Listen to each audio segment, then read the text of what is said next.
come to order.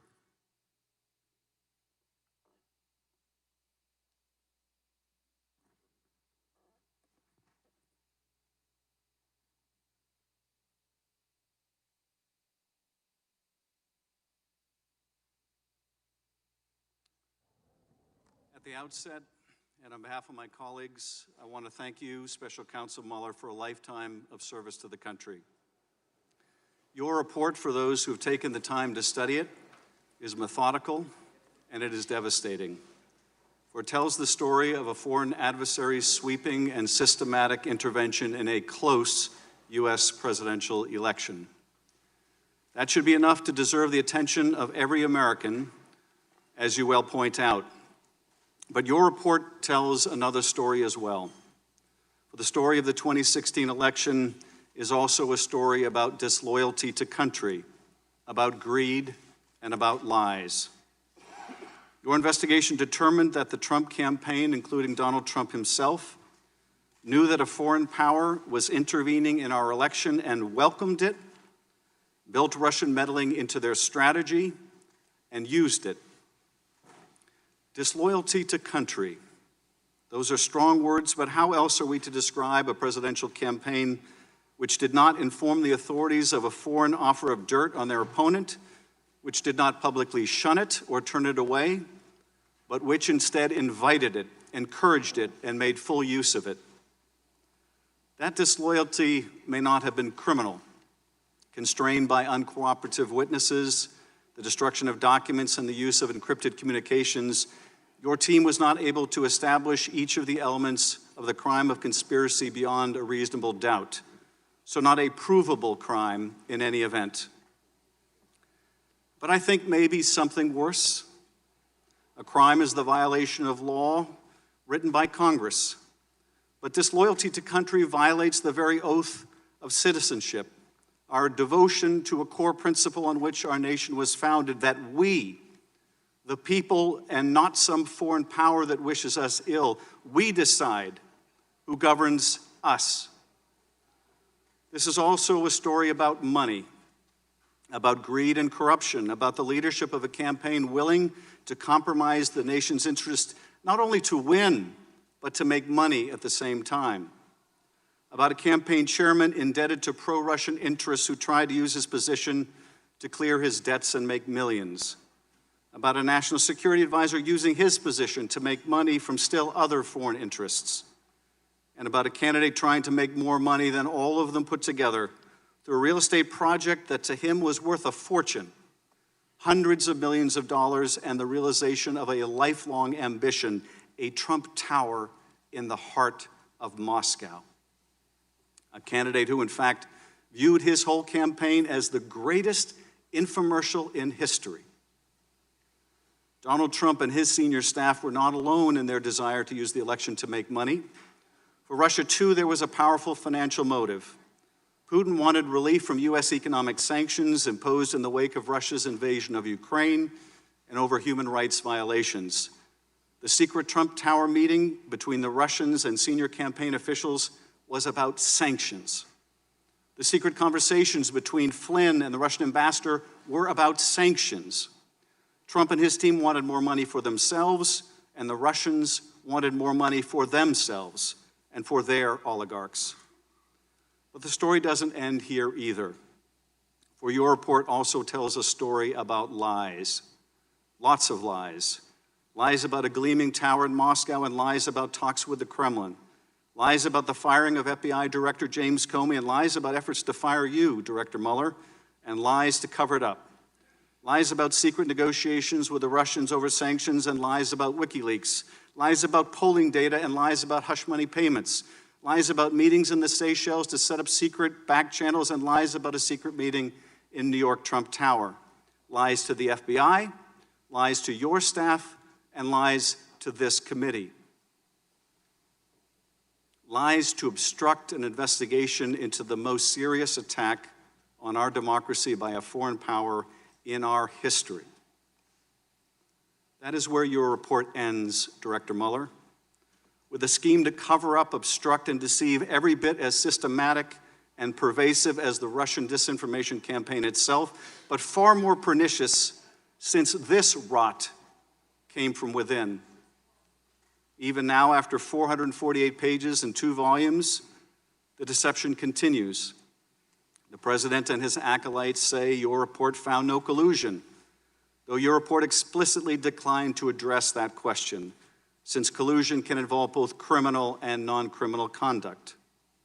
Your report laid out multiple offers of Russian help to the Trump campaign, the campaign's acceptance of that help, and overt acts in furtherance of Russian help. To most Americans, that is the very definition of collusion, whether it is a crime or not. They say your report found no evidence of obstruction, though you outline numerous actions by the president intended to obstruct the investigation. They say the president has been fully exonerated, though you specifically declare you could not exonerate him.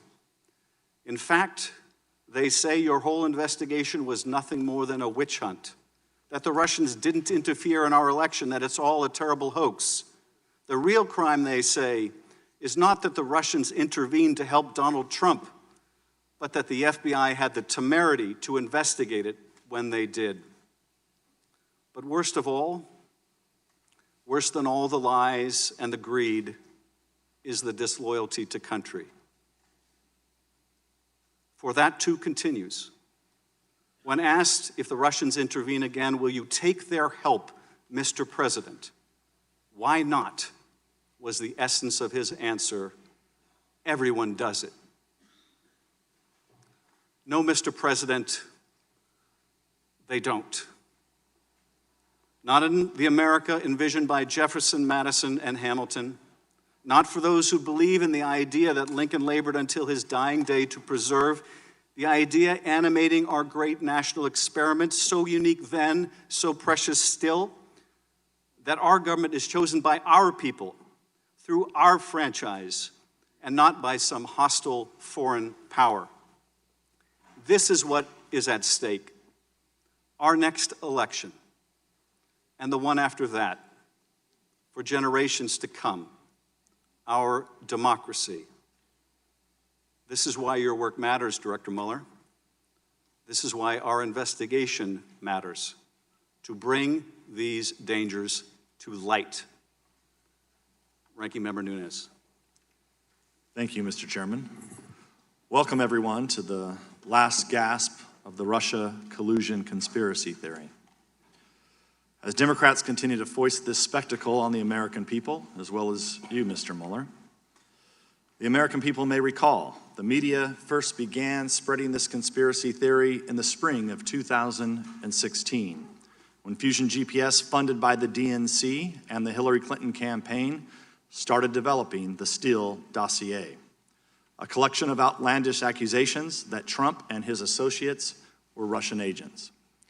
Fusion GPS, Steele, and other Confederates fed these absurdities to naive or partisan reporters and to top officials in numerous government agencies, including the FBI, the Department of Justice, and the State Department. Among other things, the FBI used dossier allegations to obtain a warrant to spy on the Trump campaign. Despite acknowledging dossier allegations as being salacious and unverified, former FBI Director James Comey briefed those allegations to President Obama and President-elect Trump. Those briefings conveniently leaked to the press, resulting in the publication of the dossier and launching thousands of false press stories based on the word of a foreign ex-spy, one who admitted he was desperate that Trump lose the election and who was eventually fired as an FBI source for leaking to the press. After Comey himself was fired, by his own admission, he leaked derogatory information on President Trump to the press for the specific purpose, and successfully so, of engineering the appointment of a special counsel who sits here before us today. The FBI investigation was marred by further corruption and bizarre abuses. Top DOJ official Bruce Orr, whose own wife worked on Fusion GPS's anti-Trump operation, fed Steele's information to the FBI even after the FBI fired Steele. The top FBI investigator and his lover, another top FBI official, constantly texted about how much they hated Trump and wanted to stop him from being elected. And the entire investigation was opened based not on Five Eyes intelligence, but on a tip from a foreign politician about a conversation involving Joseph Mifsud. He's a Maltese diplomat who's widely portrayed as a Russian agent, but seems to have far more connections with Western governments, including our own FBI and our own State Department, than with Russia. Brazenly ignoring all these red flags, as well as the transparent absurdity of the claims they are making, the Democrats have argued for nearly 3 years that evidence of collusion is hidden just around the corner. Like the Loch Ness Monster, they insist it's there, even if no one can find it. Consider this. In March 2017, Democrats on this committee said they had more than circumstantial evidence of collusion, but they couldn't reveal it yet. Mr. Mueller was soon appointed, and they said he would find the collusion.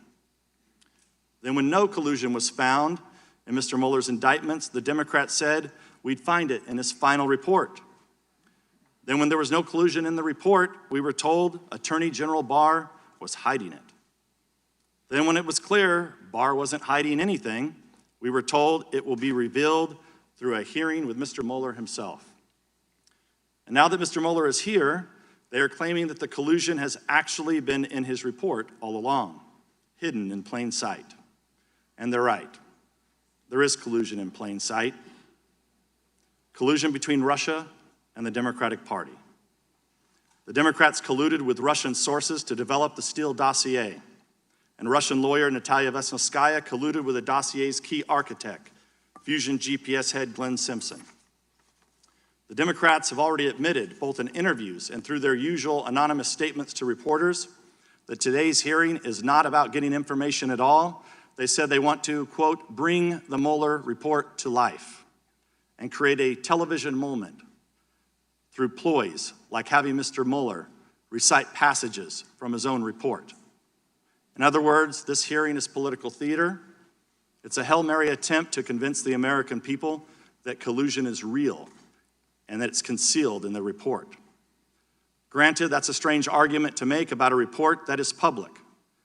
It's almost like the Democrats prepared arguments accusing Mr. Barr of hiding the report and didn't bother to update their claims once he published the entire thing.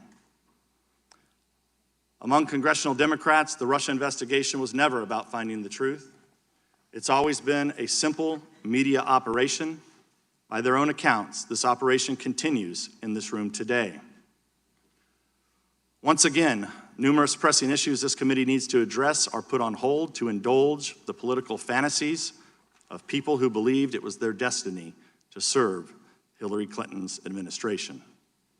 It's time for the curtain to close on the Russia hoax. The conspiracy theory is dead. At some point, I would argue, we're going to have to get back to work. Until then, I yield back the balance of my time.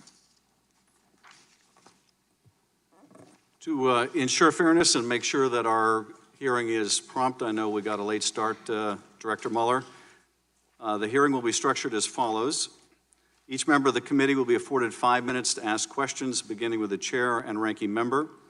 As chair, I will recognize thereafter in alternating fashion and descending order of seniority members of the majority and minority.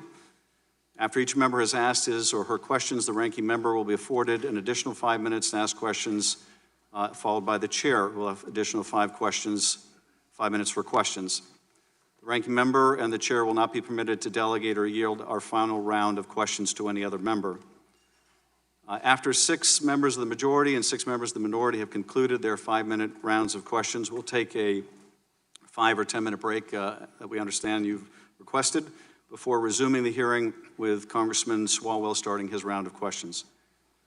Special Counsel Mueller is accompanied today by Aaron Zebley, who served as Deputy Special Counsel from May 2017 until May 2019 and had day-to-day oversight of the Special Counsel's investigation.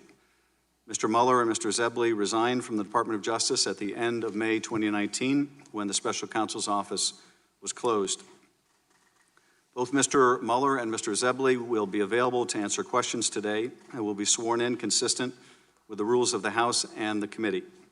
Mr. Mueller and Mr. Zebley's appearance today before the committee is in keeping with the committee's longstanding practice of receiving testimony from current or former Department of Justice and FBI personnel regarding open and closed investigative matters. As this hearing is under oath and before we begin your testimony, Mr. Mueller and Zebley, would you please rise and raise your right hands to be sworn?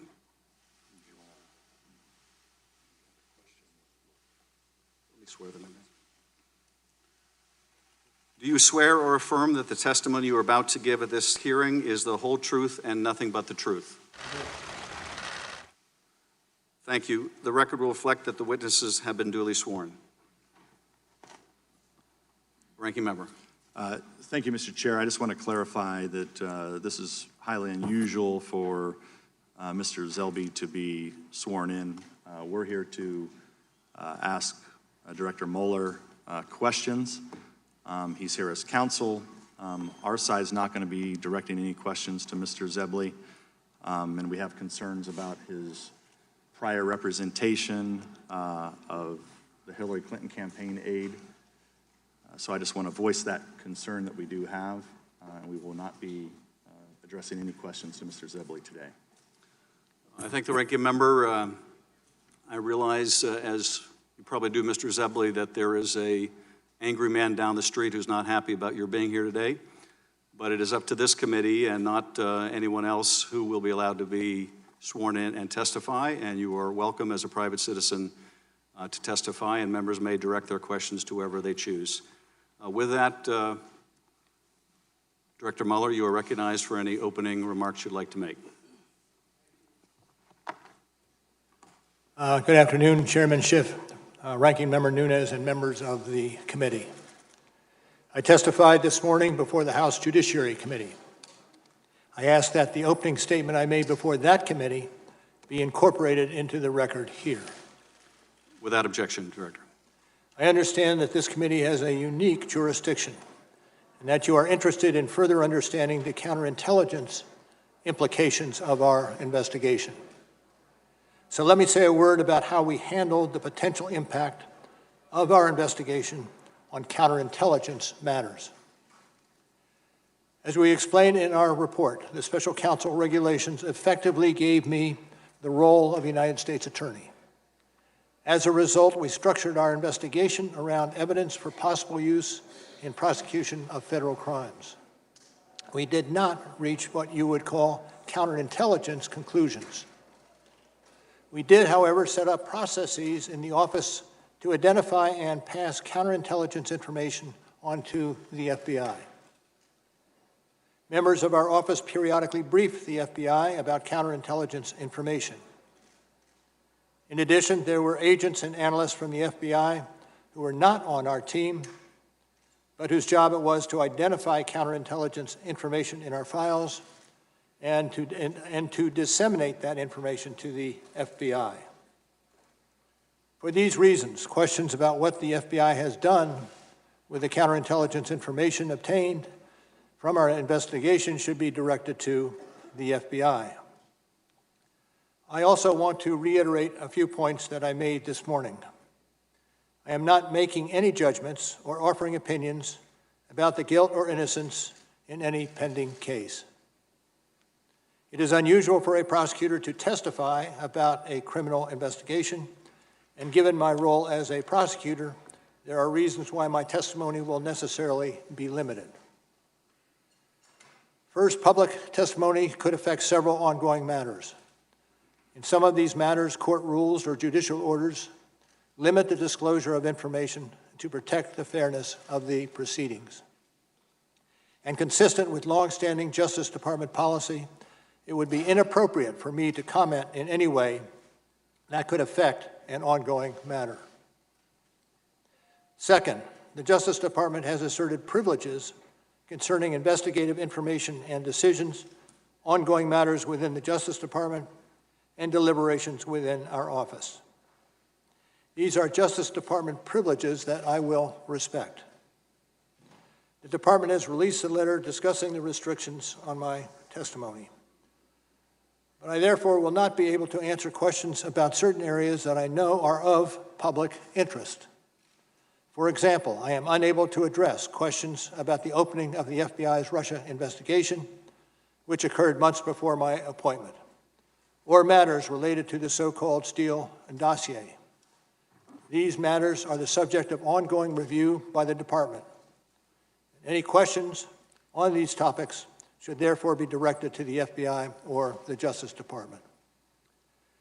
Third, as I explained this morning, it is important for me to adhere to what we wrote in our report.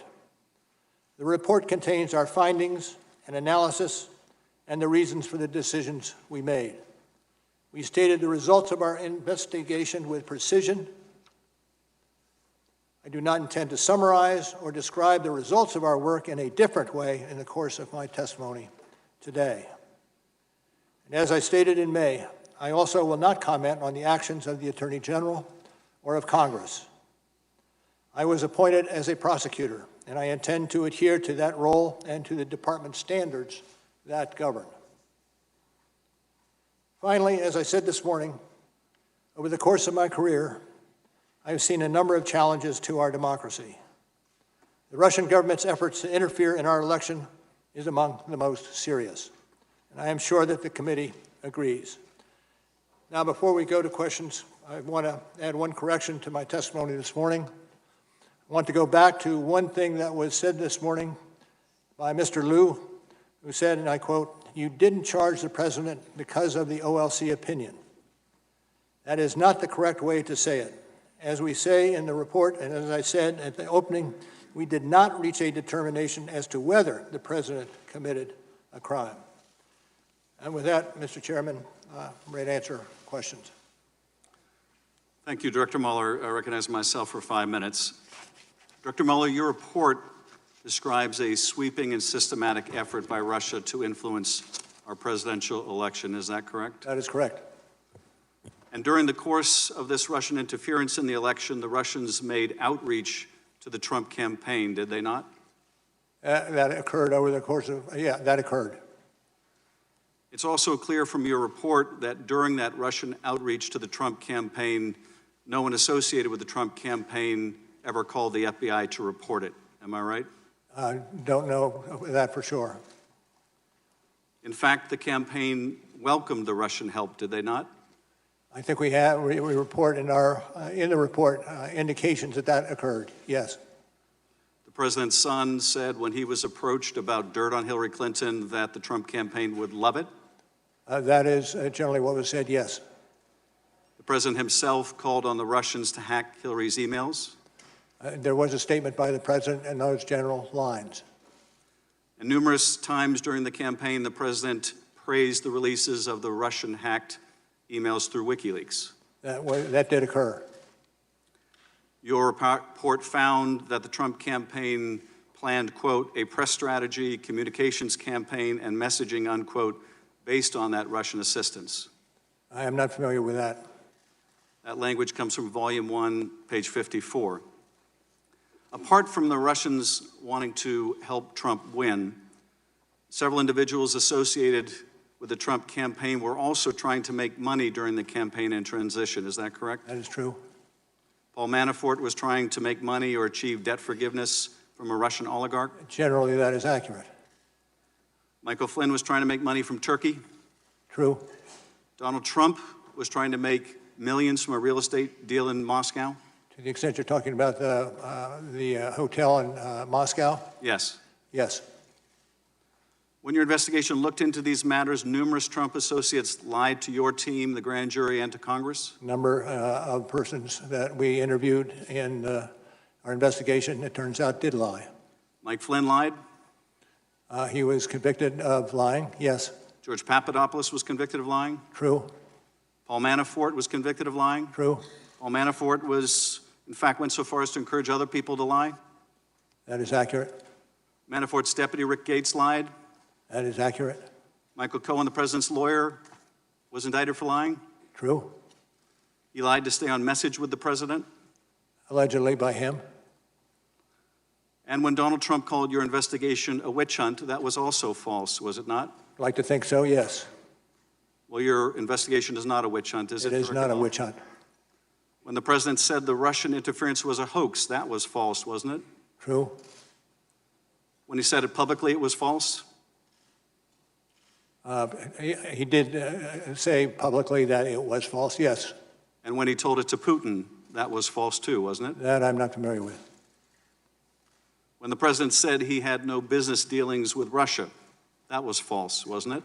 I'm not going to go into the details of the report that along those lines.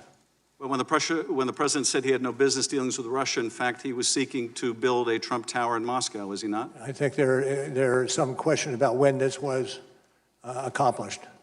Well, you would consider a billion-dollar deal to build a tower in Moscow to be business dealings, wouldn't you, Director Mueller? Yeah, absolutely.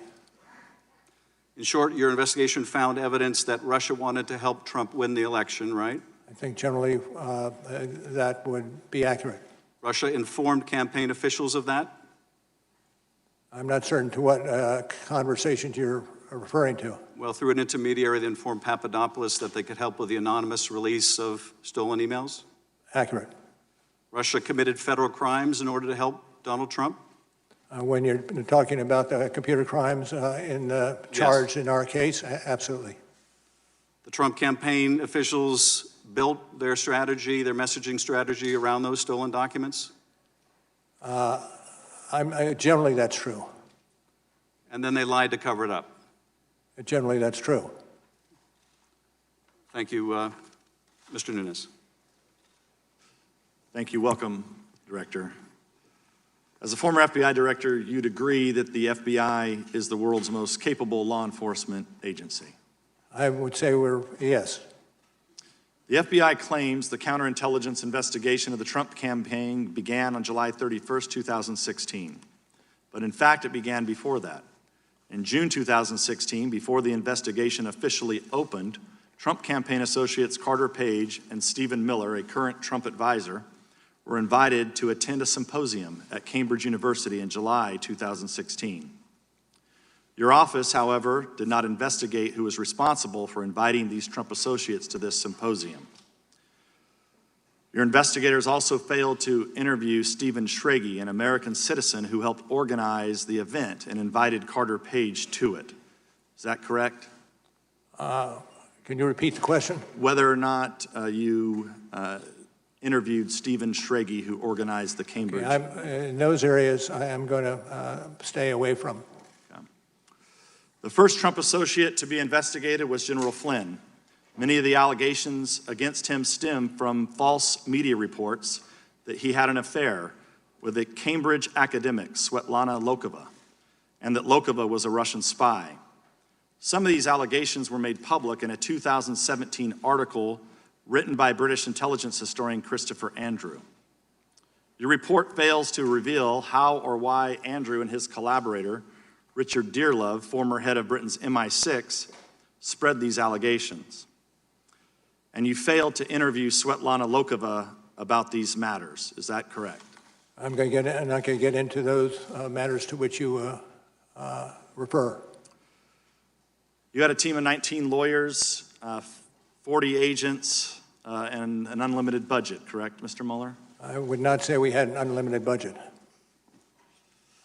Let's continue with the opening of the investigation, supposedly on July 31st, 2016. The investigation was not opened based on an official product from Five Eyes Intelligence, but based on a rumor conveyed by Alexander Downer. On Volume 1, page 89, your report describes him blandly as a representative of a foreign government. But he was actually a long-time Australian politician, not a military or intelligence official, who had previously arranged a $25 million donation to the Clinton Foundation and has previous ties to Dearlove. So Downer conveys a rumor he supposedly heard about a conversation between Papadopoulos and Joseph Mifsud. James Comey has publicly called Mifsud a Russian agent, yet your report does not refer to Mifsud as a Russian agent. Mifsud has extensive contacts with Western governments and the FBI. For example, there is a recent photo of him standing next to Boris Johnson, the new Prime Minister of Great Britain.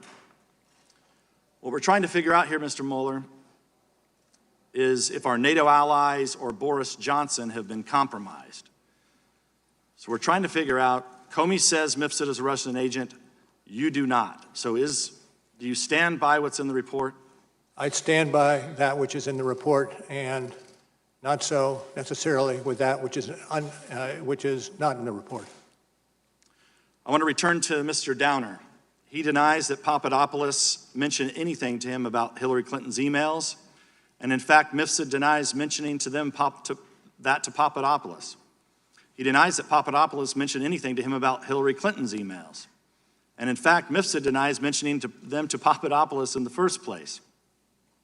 So how does the FBI know to continually ask Papadopoulos about Clinton's emails for the rest of 2016?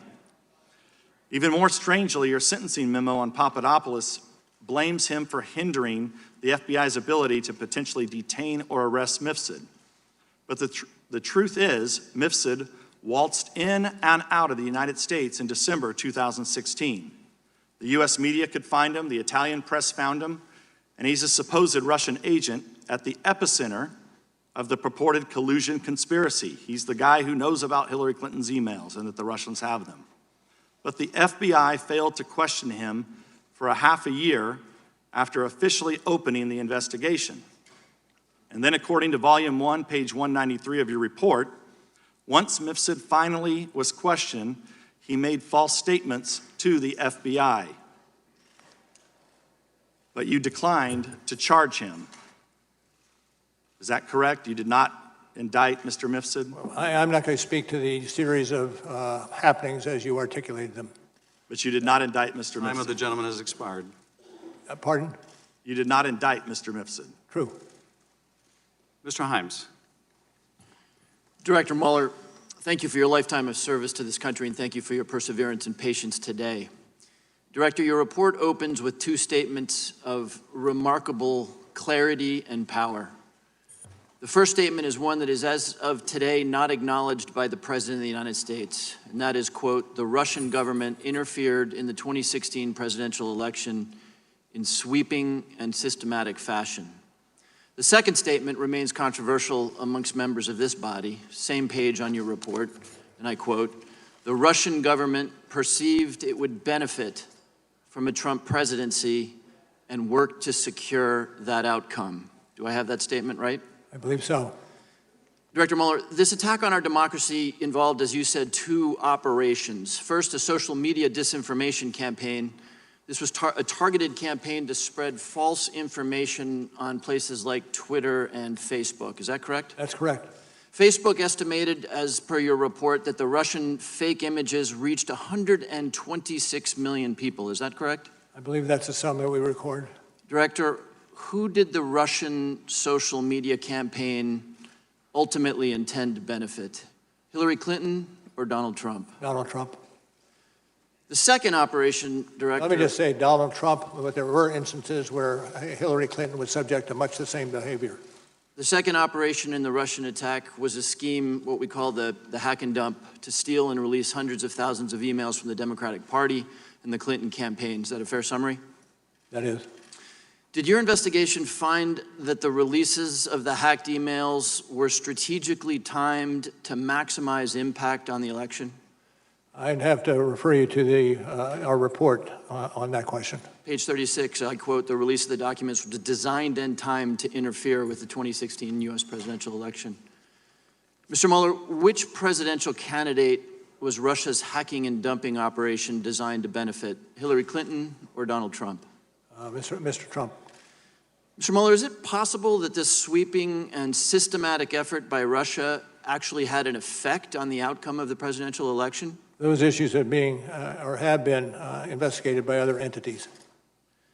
126 million Facebook impressions, fake rallies, attacks on Hillary Clinton's health.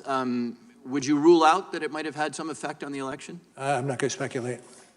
Mr. Mueller, your report describes a third avenue of attempted Russian interference. That is the numerous links and contacts between the Trump campaign and individuals tied to the Russian government. Is that correct?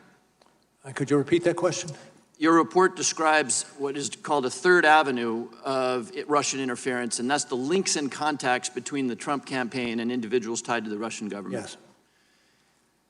Let's bring up slide 1, which is about George Papadopoulos, and it reads, on May 6, 2016, 10 days after that meeting with Mifsud, much discussed today, Papadopoulos suggested to a representative of a foreign government that the Trump campaign had received indications from the Russian government that it could assist the campaign through the anonymous release of information that would be damaging to Hillary Clinton. And Director, that's exactly what happened 2 months later, is it not? Well, I can speak to the excerpt that you have on the screen as being accurate from the report, but not the second half of your question. Well, the second half, just to refer to page 6 of the report, is that on July 22nd, through WikiLeaks, thousands of these emails that were stolen by the Russian government appeared, correct? That's on page 6 of the report. This is the WikiLeaks posting of those emails. I can't find it quickly, but please continue. Okay. So just to be clear, before the public or the FBI ever knew, the Russians previewed for a Trump campaign official, George Papadopoulos, that they had stolen emails that they could release anonymously to help Donald Trump and hurt Hillary Clinton. Is that correct? I'm not going to speak to that. Director, rather than report this contact with Joseph Mifsud and the notion that there was dirt that the campaign could use, rather than report that to the FBI that I think most of my constituents would expect an individual to do, Papadopoulos, in fact, lied about his Russian contacts to you. Is that not correct? That's true. We have an election coming up in 2020, Director. If a campaign receives an offer of dirt from a foreign individual or a government, generally speaking, should that campaign report those contacts? Should be. It can be, depending on the circumstances of crime. I will yield back the balance of my time. Mr. Conaway. Thank you. Mr. Mueller, did anyone ask you to exclude anything from your report that you felt should have been in the report? I don't think so, but it's not a small report. But no one asked you specifically to exclude something that you believe should have been in there? Not that I can recall, no. I yield the balance of my time to Mr. Ratcliffe. Thank you. Thank the gentleman for yielding. Good afternoon, Director Mueller. In your May 29th press conference, and again in your opening remarks this morning, you made it pretty clear you wanted the special counsel report to speak for itself. You said at your press conference that that was the office's final position and we will not comment on any other conclusions or hypotheticals about the president. Now, you spent the last few hours of your life from Democrats trying to get you to answer all kinds of hypotheticals about the president, and I expect that it may continue for the next few hours of your life. I think you've stayed pretty much true to what your intent and desire was, but I guess regardless of that, the special counsel's office is closed and it has no continuing jurisdiction or authority, so what would be your authority or jurisdiction for adding new conclusions or determinations to the special counsel's written report?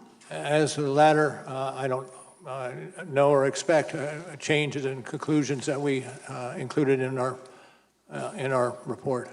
So to that point, you addressed one of the issues that I needed to, which was from your testimony this morning, which some construed as a change to the written report. You talked about the exchange that you had with Congressman Lieu. I wrote it down a little bit different. I want to ask you about it so that the record's perfectly clear. I recorded that he asked you, quote, the reason you did not indict Donald Trump is because of the OLC opinion stating you cannot indict a sitting president, to which you responded, that is correct. That response is inconsistent. I think you'll agree with your written report. I want to be clear that it is not your intent to change your written report. It is your intent to clarify the record to that effect. As I started today, this afternoon, and added either a footnote or an endnote, what I wanted to clarify is the fact that we did not make any determination with regard to culpability in any way. We did not start that process down the road. Terrific. Thank you for clarifying the record.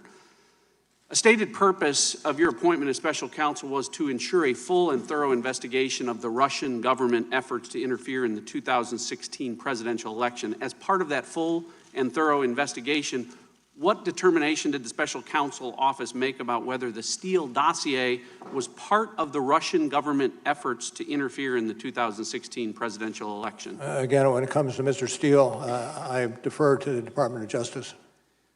Well, first of all, Director, I very much agree with your determination that Russia's efforts were sweeping and systematic. I think it should concern every American.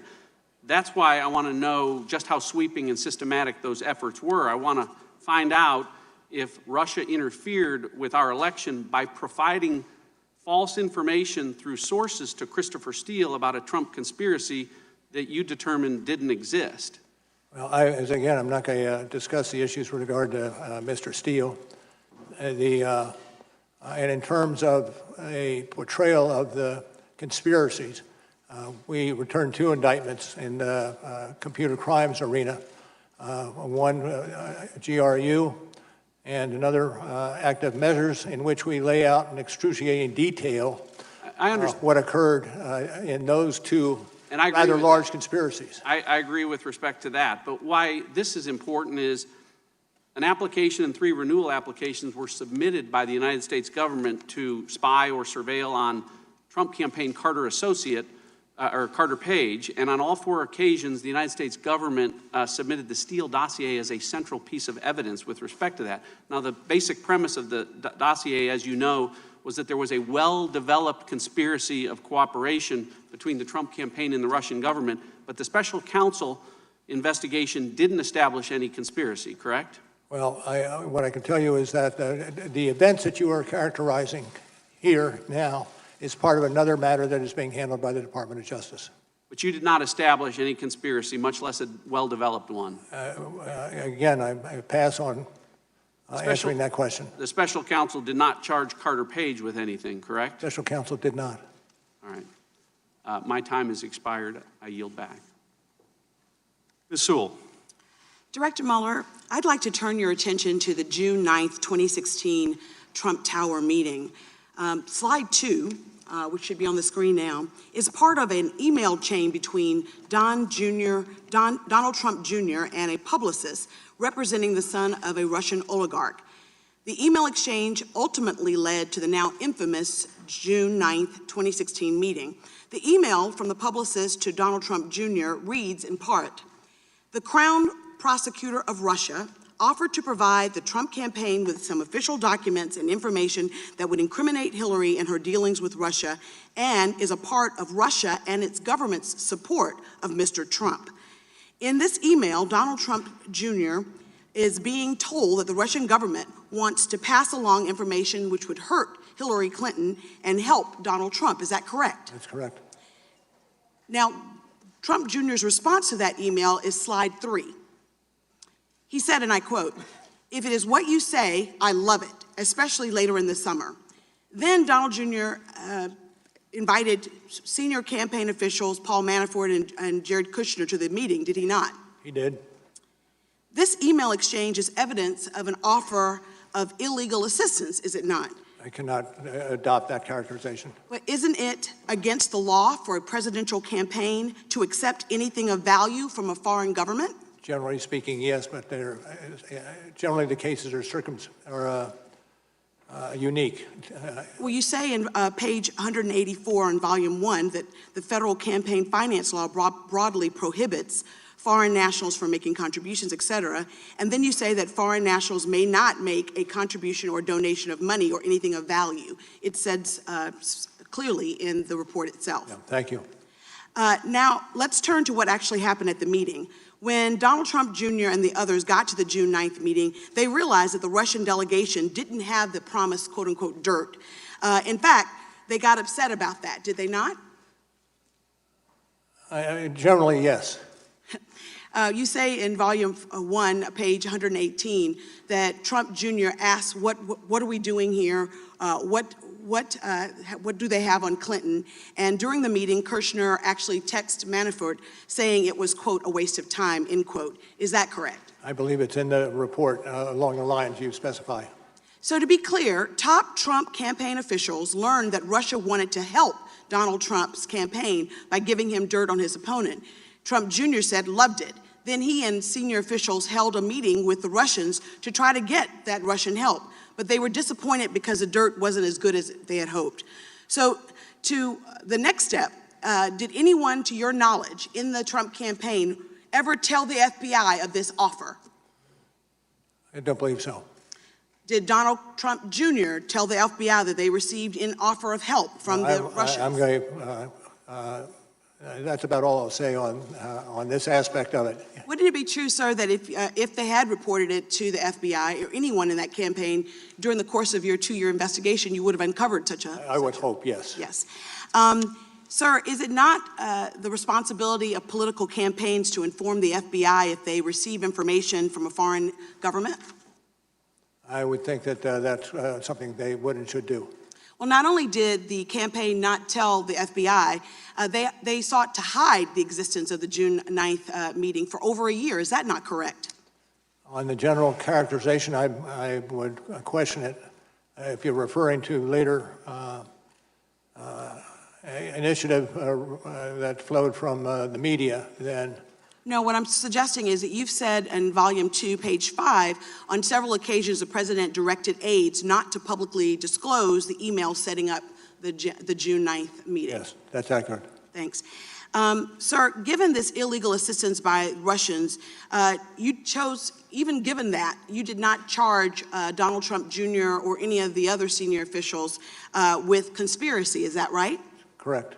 And while it when may you're not... talking about, if you're talking about other individuals, you're talking about the attendees. Yes, that's on right. June 9, and That's that's right. accurate. So, Mr. Mueller, even though you didn't charge them with conspiracy, don't you think that the American people would be concerned that these 3 senior campaign officials eagerly sought a foreign adversary's help to win elections? And don't you think that reporting that is important, that we don't set a precedent for future elections? I can't accept that characterization.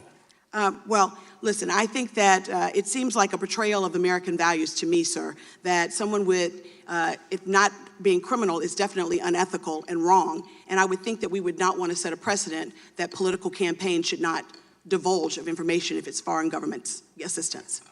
Thank you, sir. Mr. Turner.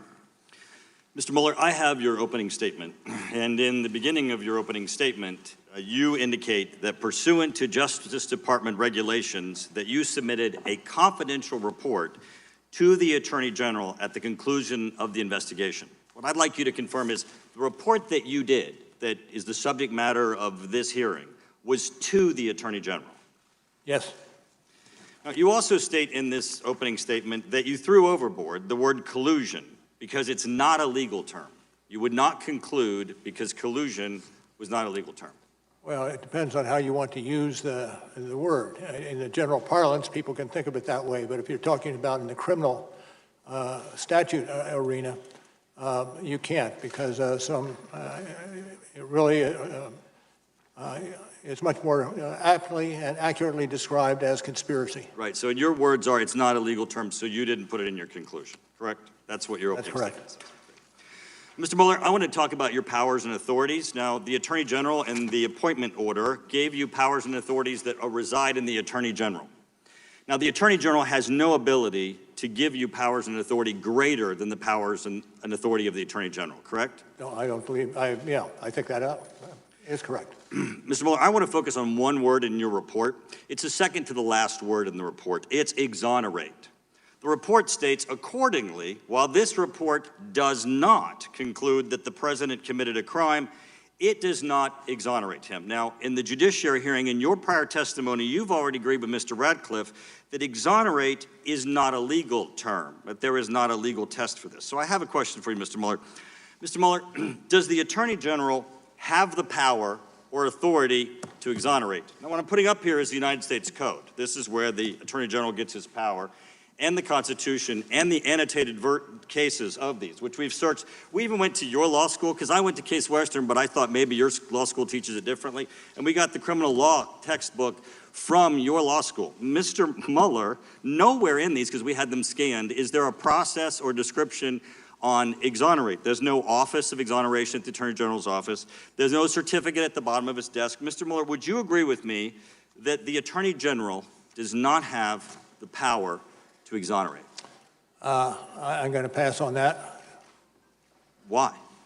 because it embroils us in a legal discussion, and I'm not prepared to do a legal discussion in that arena. Well, Mr. Mueller, you would not disagree with me when I say that there is no place that the Attorney General has the power to exonerate, and he's not been given that authority. You would not Again, disagree. I'm not going to, I take your question.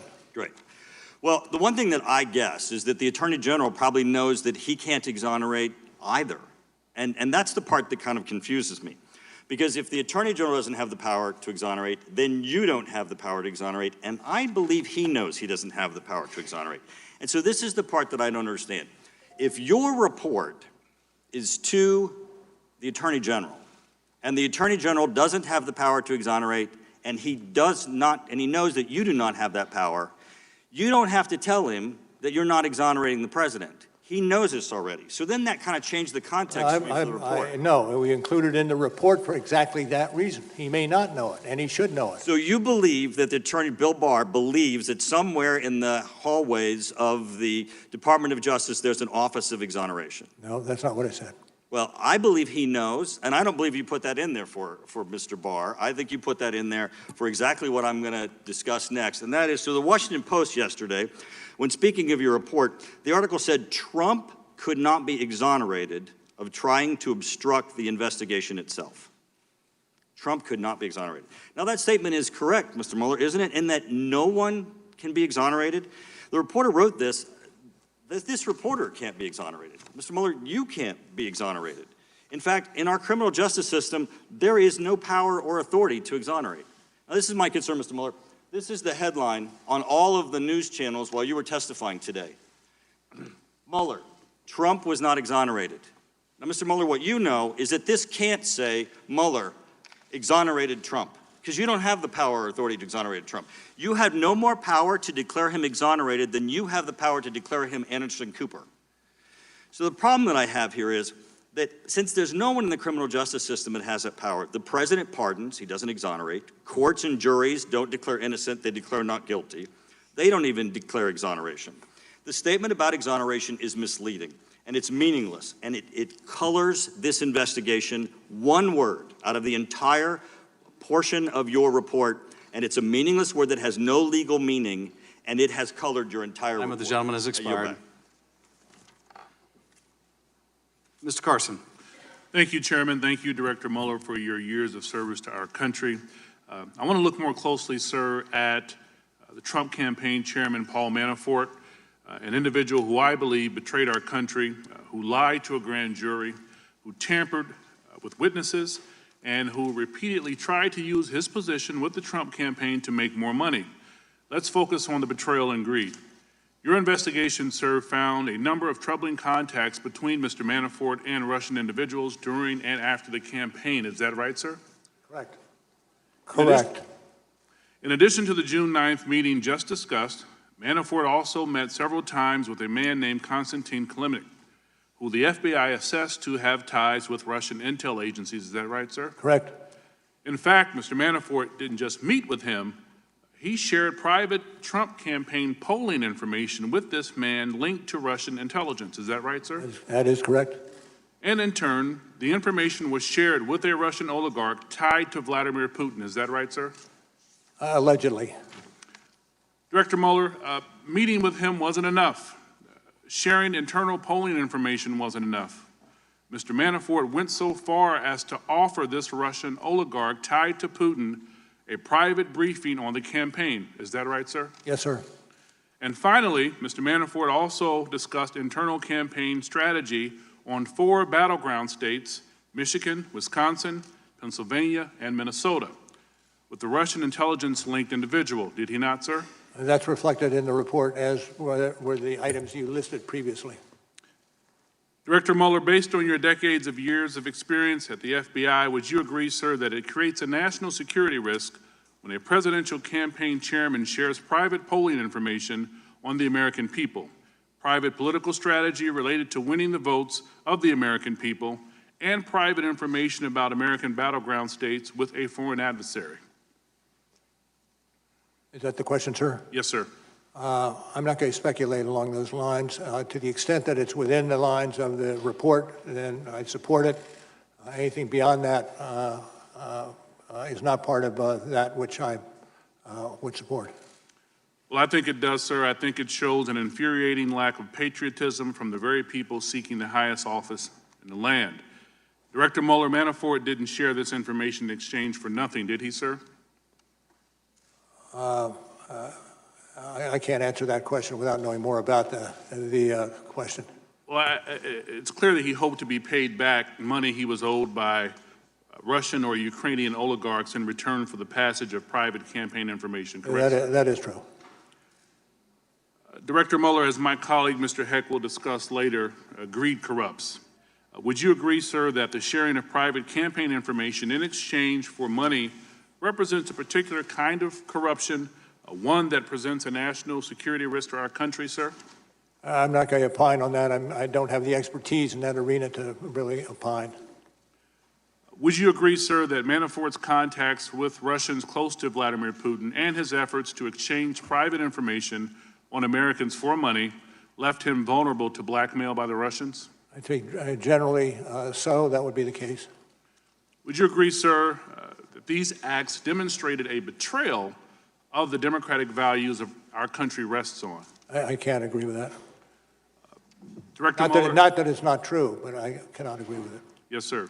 Director Mueller, well, I can tell you that in my years of experience as a law enforcement officer and as a member of Congress, fortunate to serve on the Intel Committee, I know enough to say yes. Trading political secrets for money with a foreign adversary can corrupt, and it can leave you open to blackmail, and it certainly represents a betrayal of the values underpinning our democracy.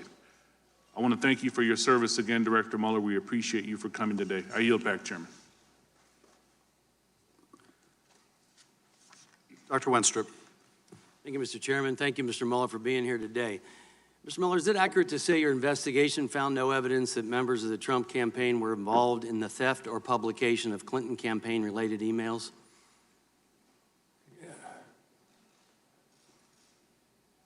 Can you read, or can you repeat the question? Is it accurate to say your investigation found no evidence that members of the Trump campaign were involved in the theft or publication of the Clinton campaign-related emails? I don't know what the, well. Well, volume 1, page 5, the investigation did not establish that members of the Trump campaign conspired or coordinated with the Russian government in its election interference activities. So it would therefore be inaccurate, based on this, to describe that finding as open to doubt, that finding being that a Trump campaign was involved with theft or publication of the Clinton campaign emails. Are you following that, sir? I do believe I'm following it, but it is that portion of that matter, it does not fall within our jurisdiction or fall within our investigation. Well, based on what your report says, volume 1, page 5, I just want to be clear that open to doubt is how the committee Democrats described this finding in their minority views to our 2018 report, and it kind of flies in the face of what you have in your report. But so is it accurate also to say the investigation found no documentary evidence that George Papadopoulos told anyone affiliated with the Trump campaign about Joseph Mifsid's claims that the Russians had dirt on candidate Clinton? Let me turn that over to Mr. Zebley. I'd like to ask you, sir. This is your report, and that's what I'm basing this on. And then could you repeat the question for me again? Yeah, is it accurate to say the investigation found no documentary evidence that George Papadopoulos told anyone affiliated with the Trump campaign about Joseph Mifsid's claims that the Russians had dirt on candidate Clinton? I believe it appearing in the report that it's accurate. Okay, so in the report, it says no documentary evidence that Papadopoulos shared this information with the campaign. It's therefore inaccurate to conclude that by the time of the June 9, 2016 Trump Tower meeting, quote, the campaign was likely already on notice via George Papadopoulos' contact with Russian agents that Russia, in fact, had damaging information on Trump's opponent. Would you say that that is inaccurate to say that it's likely already on? I could direct you to the report. Well, I appreciate that, because the Democrats jumped to this incorrect collusion in their minority views, again, which contradicts what you have in your report. I'm concerned about a number of statements I'd like you to clarify, because a number of Democrats have made some statements that I have concerns with, and maybe you can clear them up. So a member of this committee said President Trump was a Russian agent after your report was publicly released. That statement is not supported by your report, correct? That is accurate. It's not supported. Multiple Democrat members have asserted that Paul Manafort met with Julian Assange in 2016 before WikiLeaks released DNC emails implying Manafort colluded with Assange. Because your report does not mention finding evidence that Manafort met with Assange, I would assume that means you found no evidence of this meeting. Is that assumption correct? I'm not certain I agree with that assumption. But you make no mention of it in your report. Would you agree with that? Yes, I would agree with that. Okay, Mr. Mueller, does your report contain any evidence that President Trump was enrolled in the Russian system of compromat as a member of this committee once claimed? Well, what I can speak to is information and evidence that we picked up as the special counsel, and I think that's accurate as far as it goes. Thank you. I appreciate that.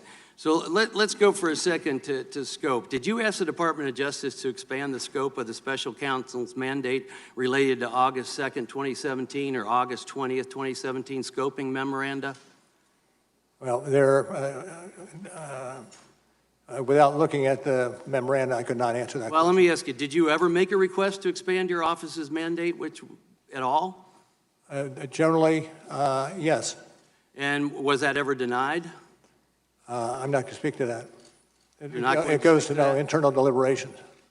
Well, I'm just trying to understand process. Does expanding the scope come from the acting attorney general or Rosenstein, or does it come from you, or can it come from either? I'm not going to discuss any other alternatives. Thank you, Mr. Mueller. Ms. Spear. Thank you, Mr. Chairman. Mr. Mueller, I think I can say without fear of contradiction that you're the greatest patriot in this room today, and I want to thank you for being here. Thank you. You said in your report, and I'm going to quibble with your words, that the Russian intervention was sweeping and systematic. I would quibble with that because I don't think it was just an intervention. I think it was an invasion. And I don't think it was just sweeping and systematic. I think it was sinister and scheming. But having said that, one of my colleagues earlier here referred to this Russian intervention as a hoax. And I'd like to get your comment on that. On page 26 of your report, you talk about the Internet Research Agency and how tens of millions of U.S. persons became engaged with the posts that they made, that there were some 80,000 posts on Facebook, that Facebook itself admitted that 126 million people had probably seen the posts that were put up by the Internet Research Agency, that they had 3,800 Twitter accounts and had designed more than 175,000 tweets that probably reached 1.4 million people. The Internet Research Agency was spending about $1.25 million a month on all of this social media in the United States in what I would call an invasion in our country. Would you agree that it was not a hoax, that the Russians were engaged in trying to impact our election? Absolutely. That was not a hoax. The indictments we returned against the Russians, 2 different ones, were substantial in their scope, using that scope word again. And I think we have underplayed to a certain extent that aspect of our investigation that has and would have long-term damage to the United States that we need to move quickly to address.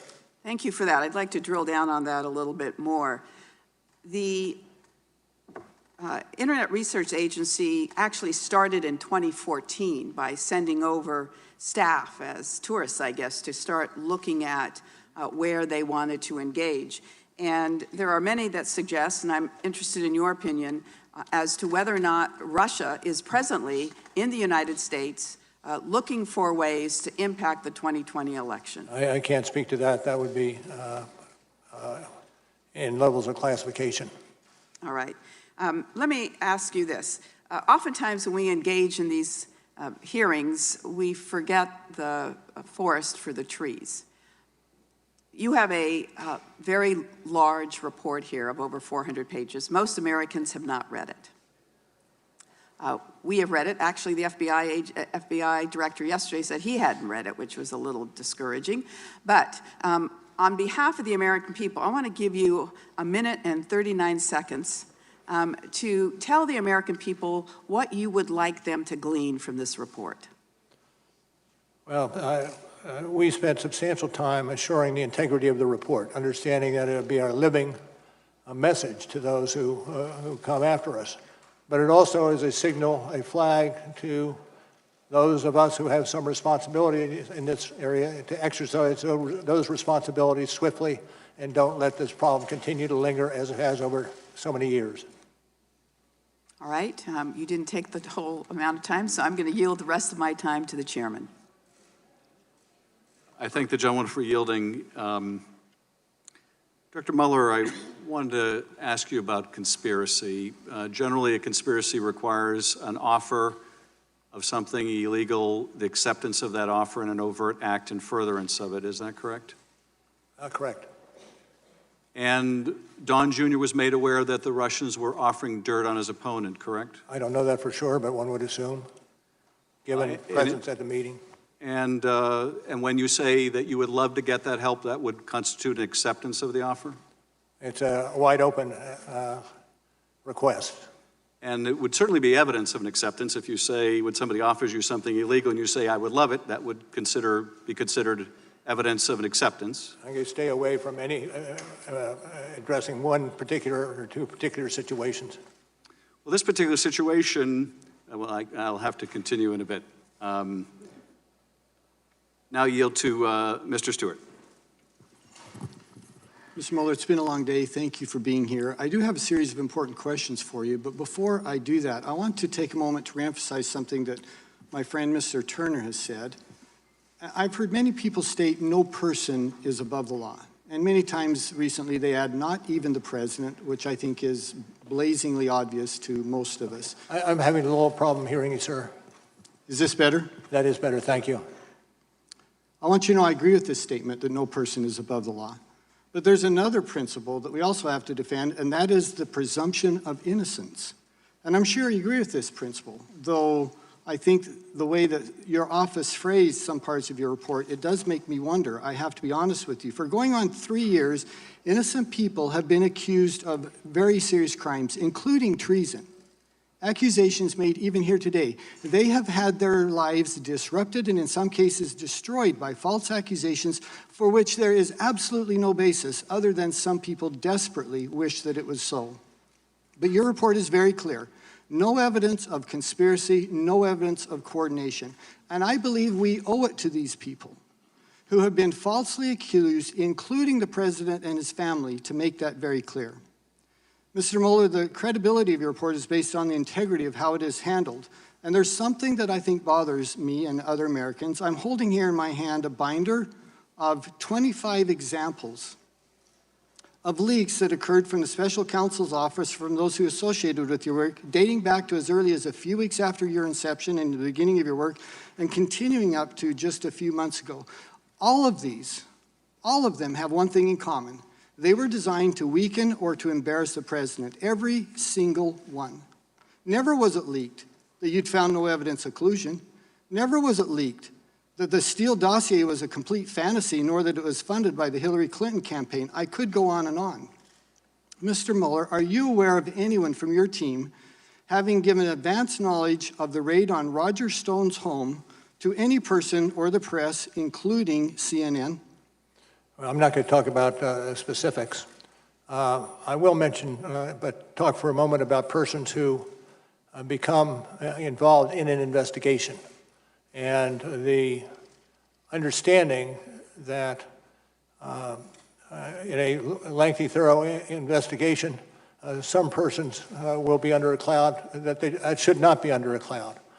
And one of the reasons for emphasizing, as I have, the speed of an election, or not election, the speed of an investigation Is that so? Those persons who are disrupted as a result of the... I appreciate that, but I do have a series of questions. with the result of that investigation. Thank you, and you're right, it is a cloud, and it's an unfair cloud for dozens of people. But to my point, are you aware of anyone providing information to the media regarding the raid on Roger Stone's home, including CNN? I'm not going to speak to that. Okay. Mr. Mueller, you sent a letter dated March 27th to Attorney General Barr in which you claimed the Attorney General's memo to Congress did not fully capture the context of your report. You stated earlier today that response was not authorized. Did you make any effort to determine who leaked this confidential letter? No, and I'm not certain. This is the letter of March 27th? Yes, sir. Okay, I'm not certain when it was publicized. I do know it was publicized, but I do not believe we would be responsible for the leaks. Well, I do believe that we have done a good job in assuring that no leaks occur. We have 25 examples here of where you did not do a good job. Not you, sir. I'm not accusing you at all. But where your office did not do a good job in protecting this information. One more example. Do you know anyone who anonymously made claims to the press that Attorney General Barr's March 24th letter to Congress had been misrepresented or misrepresented the basis of your report? And what was the question? Do you know who anonymously made claims to the press that Attorney General Barr's March 24th letter to Congress had misrepresented the findings of your report? No. Sir, given these examples as well as others, you must have realized that leaks were coming from someone associated with the special counsel's office. What I'd like to ask is, I do not believe that. Well, sir, this was your work. You're the only one, your office is the only one who had information regarding this. It had to come from your office. Putting that aside, which leads me to my final question, did you do anything about it? From the outset, we've undertaken to make certain that we minimize the possibility of leaks. And I think we were successful over the 2 years that we were in operation. Well, I wish you'd been more successful, sir. I think it was disruptive to the American people. My time has expired. I yield back. Mr. Quigley. Thank you, Mr. Chairman. Director, thank you for being here. This too shall pass. Earlier today and throughout the day, you have stated the policy that a seated president cannot be indicted, correct? Correct.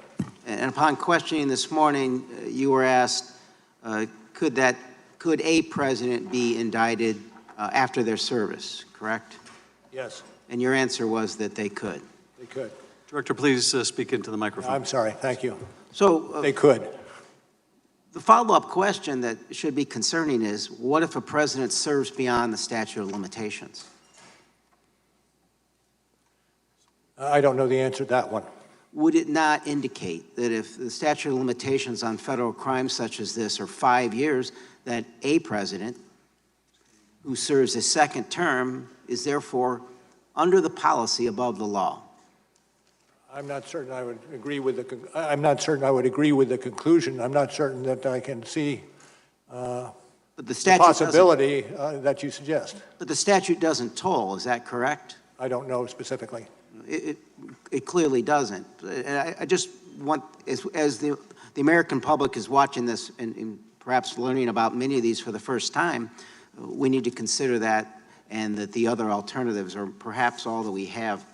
But I appreciate your response. Earlier in questioning, someone mentioned that it was a question involving whether anyone in the Trump political world publicized the emails, whether or not that was the case. I just want to refer to volume 1, page 60, where we learn that Trump Jr. publicly tweeted a link to the leak of stolen Podesta emails in October of 2016. You're familiar with that? I am. So that would at least be a republishing of this information, would it not? I'm not certain I would agree. I'm not certain I would agree with that.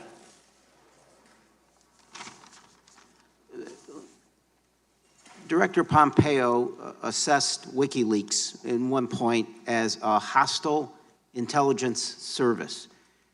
Given your law enforcement experience and your knowledge of what WikiLeaks did here and what they do generally, would you assess that to be accurate or something similar? How would you assess what WikiLeaks does? Absolutely. And they are currently under indictment. It's Julian Assange. Would it be fair to describe them as, you would agree with Mr. Director Pompeo, that's what he was when he made that remark, that it's a hostile intelligence service, correct? Yes. If we could put up slide 6. This just came out, WikiLeaks. I love WikiLeaks. Donald Trump, October 10th, 2016. This WikiLeaks stuff is unbelievable. It tells you the inner heart. You got to read it. Donald Trump, October 12th, 2016. This WikiLeaks is like a treasure trove. Donald Trump, October 31st, 2016. Boy, I love reading those WikiLeaks. Donald Trump, November 4th, 2016. Do any of those quotes disturb you, Mr. Director? I'm not certain I would say. How do you react to them? Well, it's probably problematic is an understatement in terms of what it displays, in terms of giving some, I don't know, hope or some boost to what is and should be illegal activity. Volume 1, page 59. Donald Trump Jr. had direct electronic communications with WikiLeaks during the campaign period. On October 3rd, 2016, WikiLeaks sent another direct message to Trump Jr. asking you guys to help disseminate a link alleging candidate Clinton had advocated a drone to attack Julian Assange. Trump Jr. responded that, quote, he had already done so. Same question. This behavior, at the very least, disturbing, your reaction? Disturbing and also subject to investigation. Could it be described as aid and comfort to a hostile intelligence service, sir? I wouldn't categorize it with any specificity. I yield the balance to the chairman, please. Not sure I can make good use of 27 seconds, but Director, I think you made it clear that you think it unethical, to put it politely, to tout a foreign service like WikiLeaks publishing stolen political documents in a presidential campaign? Certainly calls for investigation. Thank you, Director.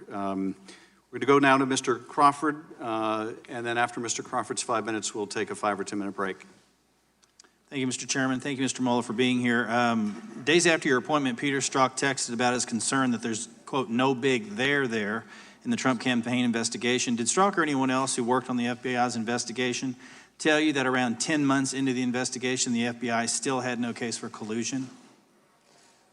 Who? Can you repeat that? Peter Strzok. Could you, I'm sorry, can you move the microphone up a little closer? Sure. There's Thank you. a quote attributed to Peter Strzok. He texted about his concern that there is, quote, no big there in the Trump campaign investigation. Did he or anyone else who worked on the FBI's investigation tell you that around 10 months into the investigation, the FBI still had no case for collusion? No. Is the Inspector General report correct that the text messages from Peter Strzok and Lisa Page's phones from your office were not retained after they left the special counsel's office? Well, I don't, it depends on what you're talking about. The investigation into those Peter Strzok went on for a period of time, and I'm not certain what it encompasses. It may well have encompassed what you're adverting to.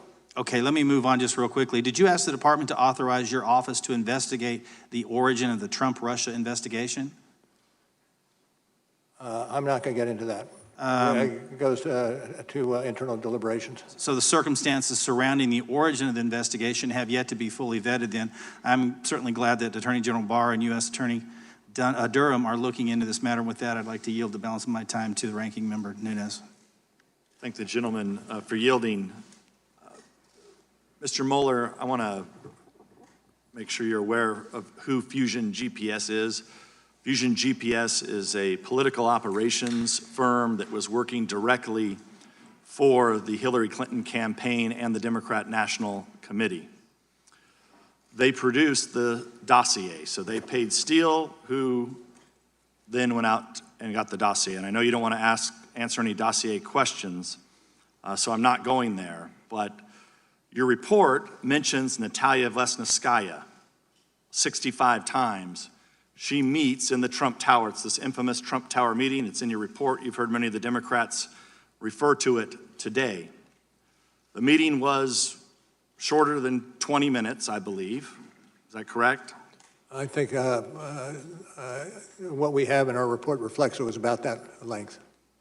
So do you know, so Fusion GPS, the main actor at Fusion GPS, the president of the company, or the owner of the company, is a guy named Glenn Simpson who's working for Hillary Clinton. Glenn Simpson, do you know how many times Glenn Simpson met with Natalia Vlesnskaya? Myself? No. Would it surprise you that the Clinton campaign dirty ops arm met with Natalia Vlesnskaya more times than the Trump campaign did? Well, this is an area that I'm not going to get into, as I indicated at the outset. Did you ever interview Glenn Simpson? I'm going to pass on that. According to, I'm going to change topics here. According to notes from the State Department official Kathleen Kavalak, Christopher Steele told her that former Russian intelligence head Trubnikov and Putin advisor Surkov were sources for the Steele dossier. Now, knowing that these are, not getting into whether these sources were real or not real, was there any concern that there could have been disinformation that was going from the Kremlin into the Clinton campaign and then being fed into the FBI? As I said before, this is an area that I cannot speak to. Is that because it's not in the report, or or because of an ongoing Internal investigation? deliberations, other proceedings, and the like. Okay. When Andrew Weissman and Zaneb Ahmed joined your team, were you aware that Bruce Orr, Department of Justice top official, directly briefed the dossier allegations to them in the summer of 2016? Again, I'm not going to speak to that issue. Okay. Before you arrested George Papadopoulos in July of 2017, he was given $10,000 in cash in Israel. Do you know who gave him that cash? Again, it's outside our ambit, and questions such as that should go to the FBI or the department. But it involved your investigation. It involved persons involved in my investigation. Thank you, Mr. Chairman. Committee will stand in recess for 5 or 10 minutes. Please, folks, remain in your seats. Allow the director, Mr. Zebley, to exit the chamber.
So we're pulling rotators out.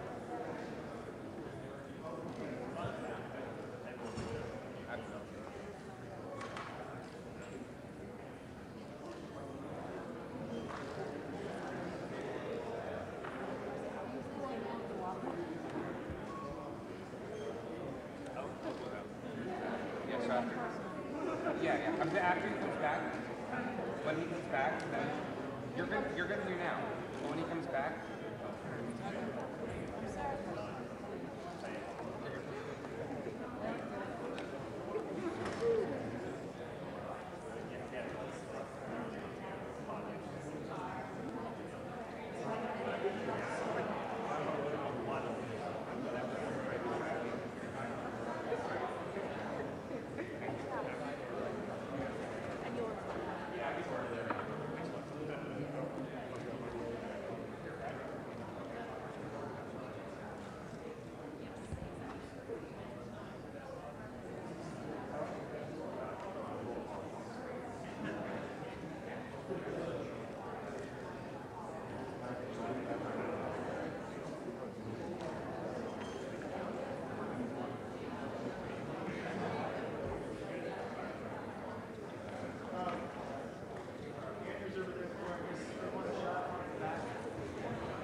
Committee will come to order.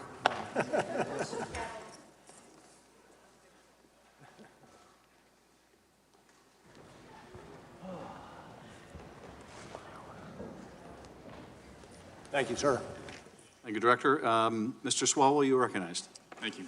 Director Mueller, as a prosecutor, you would agree that if a witness or suspect lies or obstructs or tampers with witnesses or destroys evidence during an investigation, that generally that conduct can be used to show a consciousness of guilt. Would you agree with that? Yes. Let's go through the different people associated with the Trump campaign and this investigation who lied to you and other investigators to cover up their disloyal and unpatriotic conduct. If we could put Exhibit 8 up. Director Mueller, I'm showing you Campaign Chairman Paul Manafort, Political Advisor Roger Stone, Deputy Campaign Manager Rick Gates, National Security Advisor Michael Flynn, Donald Trump's personal attorney Michael Cohen, and Foreign Policy Advisor George Papadopoulos. These 6 individuals have each been charged, convicted, or lied to your office or other investigators. Is that right?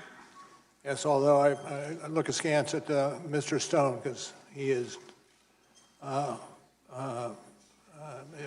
he is in a different case here in D.C. So National Security Advisor Flynn lied about discussions with Russian ambassador related to sanctions. Is that right? That's correct. Michael Cohen lied to this committee about Trump Tower Moscow. Is that correct? Yes.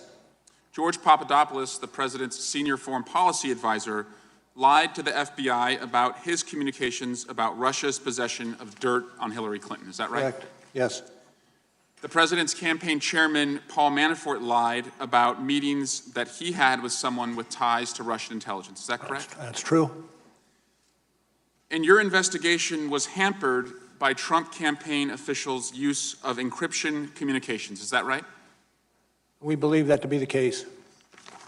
You also believe to be the case that your investigation was hampered by the deletion of electronic messages. Is that correct? It would be, yes. And generally, any case would be if those kinds of communications are used. For example, you noted that Deputy Campaign Manager Rick Gates, who shared internal campaign polling data with the person with ties to Russian intelligence at the direction of Manafort, that Mr. Gates deleted those communications on a daily basis. Is that right? I take your word. I say I don't know specifically, but if it's in the report, then I support it. That's right, Director. It's Volume 1, page 136. Thank you. In addition to that, other information was inaccessible because your office determined it was protected by attorney-client privilege. Is that correct? That is true. That would include that you do not know whether communications between Donald Trump and his personal attorneys, Jay Sekulow, Rudy Giuliani, and others discouraged witnesses from cooperating with the government. Is that right? I'm not going to talk to that. That would also mean that you can't talk to whether or not pardons were dangled through the president's attorneys because the shield of attorney-client privilege. I'm not going to discuss that. Did you want to interview Donald Trump Jr.? And I'm not going to discuss that. Did you subpoena Donald Trump Jr.? And I'm not going to discuss that. Did you want to interview the president? Yes. Director Mueller, on January 1st, 2017 through March 2019, Donald Trump met with Vladimir Putin in person 6 times, called him 10 times, and exchanged 4 letters with him. Between that time period, how many times did you meet with Donald Trump? I'm not going to get into that. He did not meet with you in person, is that correct? He did not. As a result of lies, deletion of text messages, obstruction, and witness tampering, is it fair to say that you were unable to fully assess the scope and scale of Russia's interference in the 2016 election and Trump's role in that interference? I'm not certain I would adopt that characterization in total. There may be pieces of it that are accurate, but not in total. But you did state in Volume 1, page 10, that while this report embodies factual and legal determinations, the office believes it to be accurate and complete to the greatest extent possible. Given these identified gaps, the office cannot rule out the possibility that the unavailable information would shed additional light. Is that correct? That is correct. We don't know what we don't know. Why is it so important that witnesses cooperate and tell the truth in an investigation like this? Because the testimony of the witnesses goes to the heart of just about any criminal case you have. Thank you. And Mr. Chairman, I'd yield back. And thank you, Director Mueller. Ms. Stefanik. Thank you, Mr. Chairman. Mr. Mueller, as special counsel, did you review documents related to the origin of the counterintelligence investigation into the Trump campaign? On occasion. Was the Steele dossier one of those documents that was reviewed? And I can't discuss that case. I'm just asking a process question. Have you read the Steele dossier? And again, I'm not going to respond to that. You were tasked as special counsel to investigate whether there was collusion between Russia and the Trump campaign associates to interfere with the 2016 election. And the FBI, we know, has relevant documents and information related to the opening of the CI investigation. Were you and your team permitted to access all of those documents? And again, I can't get into that investigative, what we collected and what we're doing with investigation materials. Let me ask it this way. Was there any limitation in your access to documents related to the counterintelligence That's such a broad question. I have real trouble answering it. Did the special counsel's office undertake any efforts to investigate and verify or disprove allegations contained in the Steele dossier? Again, I can't respond. The reason I'm asking for the American public that is watching, it's apparent that the Steele dossier formed part of the basis to justify the FBI's counterintelligence investigation into Russian interference in the 2016 election. As we know, it was used to obtain a FISA warrant on Carter Page. This is why I'm asking these questions. Did your office undertake any efforts to identify Steele's sources or subsources? Again, the same answer. Were these tasks referred to any other agencies? Again, I can't speak to it. Did your office consider whether the Russian government used Steele's sources to provide Steele with disinformation? Again, I can't speak to that. I understand I'm asking these questions just for the record, so thanks for your patience. Shifting gears here, did any member of the special counsel's office staff travel overseas as part of the investigation? Yes, but I can't go further than that. I'm going to ask, to which countries? And I can't answer that. Did they meet with foreign government officials? Again, it's out of our bailiwick. Did they meet with foreign private citizens? Again, same response. Did they seek information about a U.S. citizen or any U.S. citizens? Again, a territory that I cannot go to. Thank you for answering on the record. These are important questions for the American public, and we're hopeful that the IG is able to answer these questions. I will yield the balance of my time to the ranking member. Thank the gentlelady for yielding. Mr. Mueller, I want to go back to, we started off with Joseph Mifsud, who's at the center of this investigation. He appears in your report a dozen times or more. He really is the epicenter. He's at the origin of this. He's the man who supposedly knows about Clinton's emails. You've seen on the screen, the Democrats have continually put up all the prosecutions that you made against Trump campaign officials and others. But I'm struggling to understand why you didn't indict Joseph Mifsud, who seems to be the man in the middle of all of this. Well, I think you understand that you cannot get into either classified or law enforcement information without a rationale for doing it. And I have said all I'm going to be able to say with regard to Mr. Mifsud.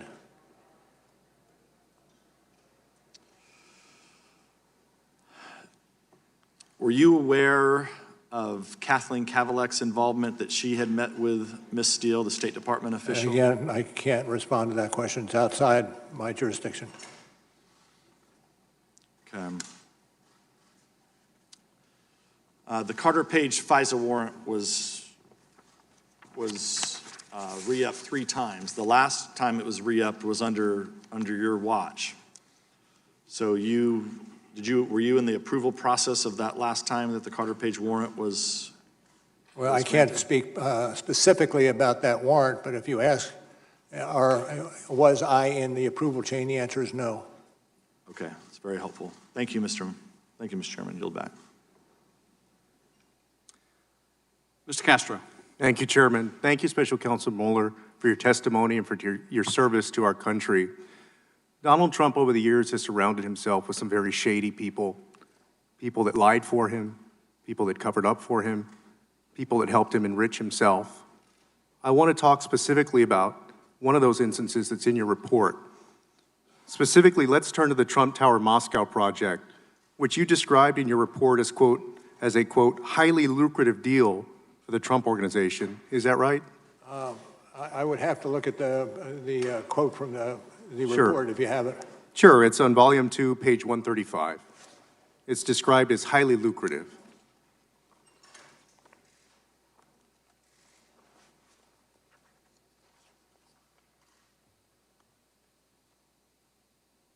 Okay, I have it. Sure. I have it. Thank you, sir. Yeah, no problem.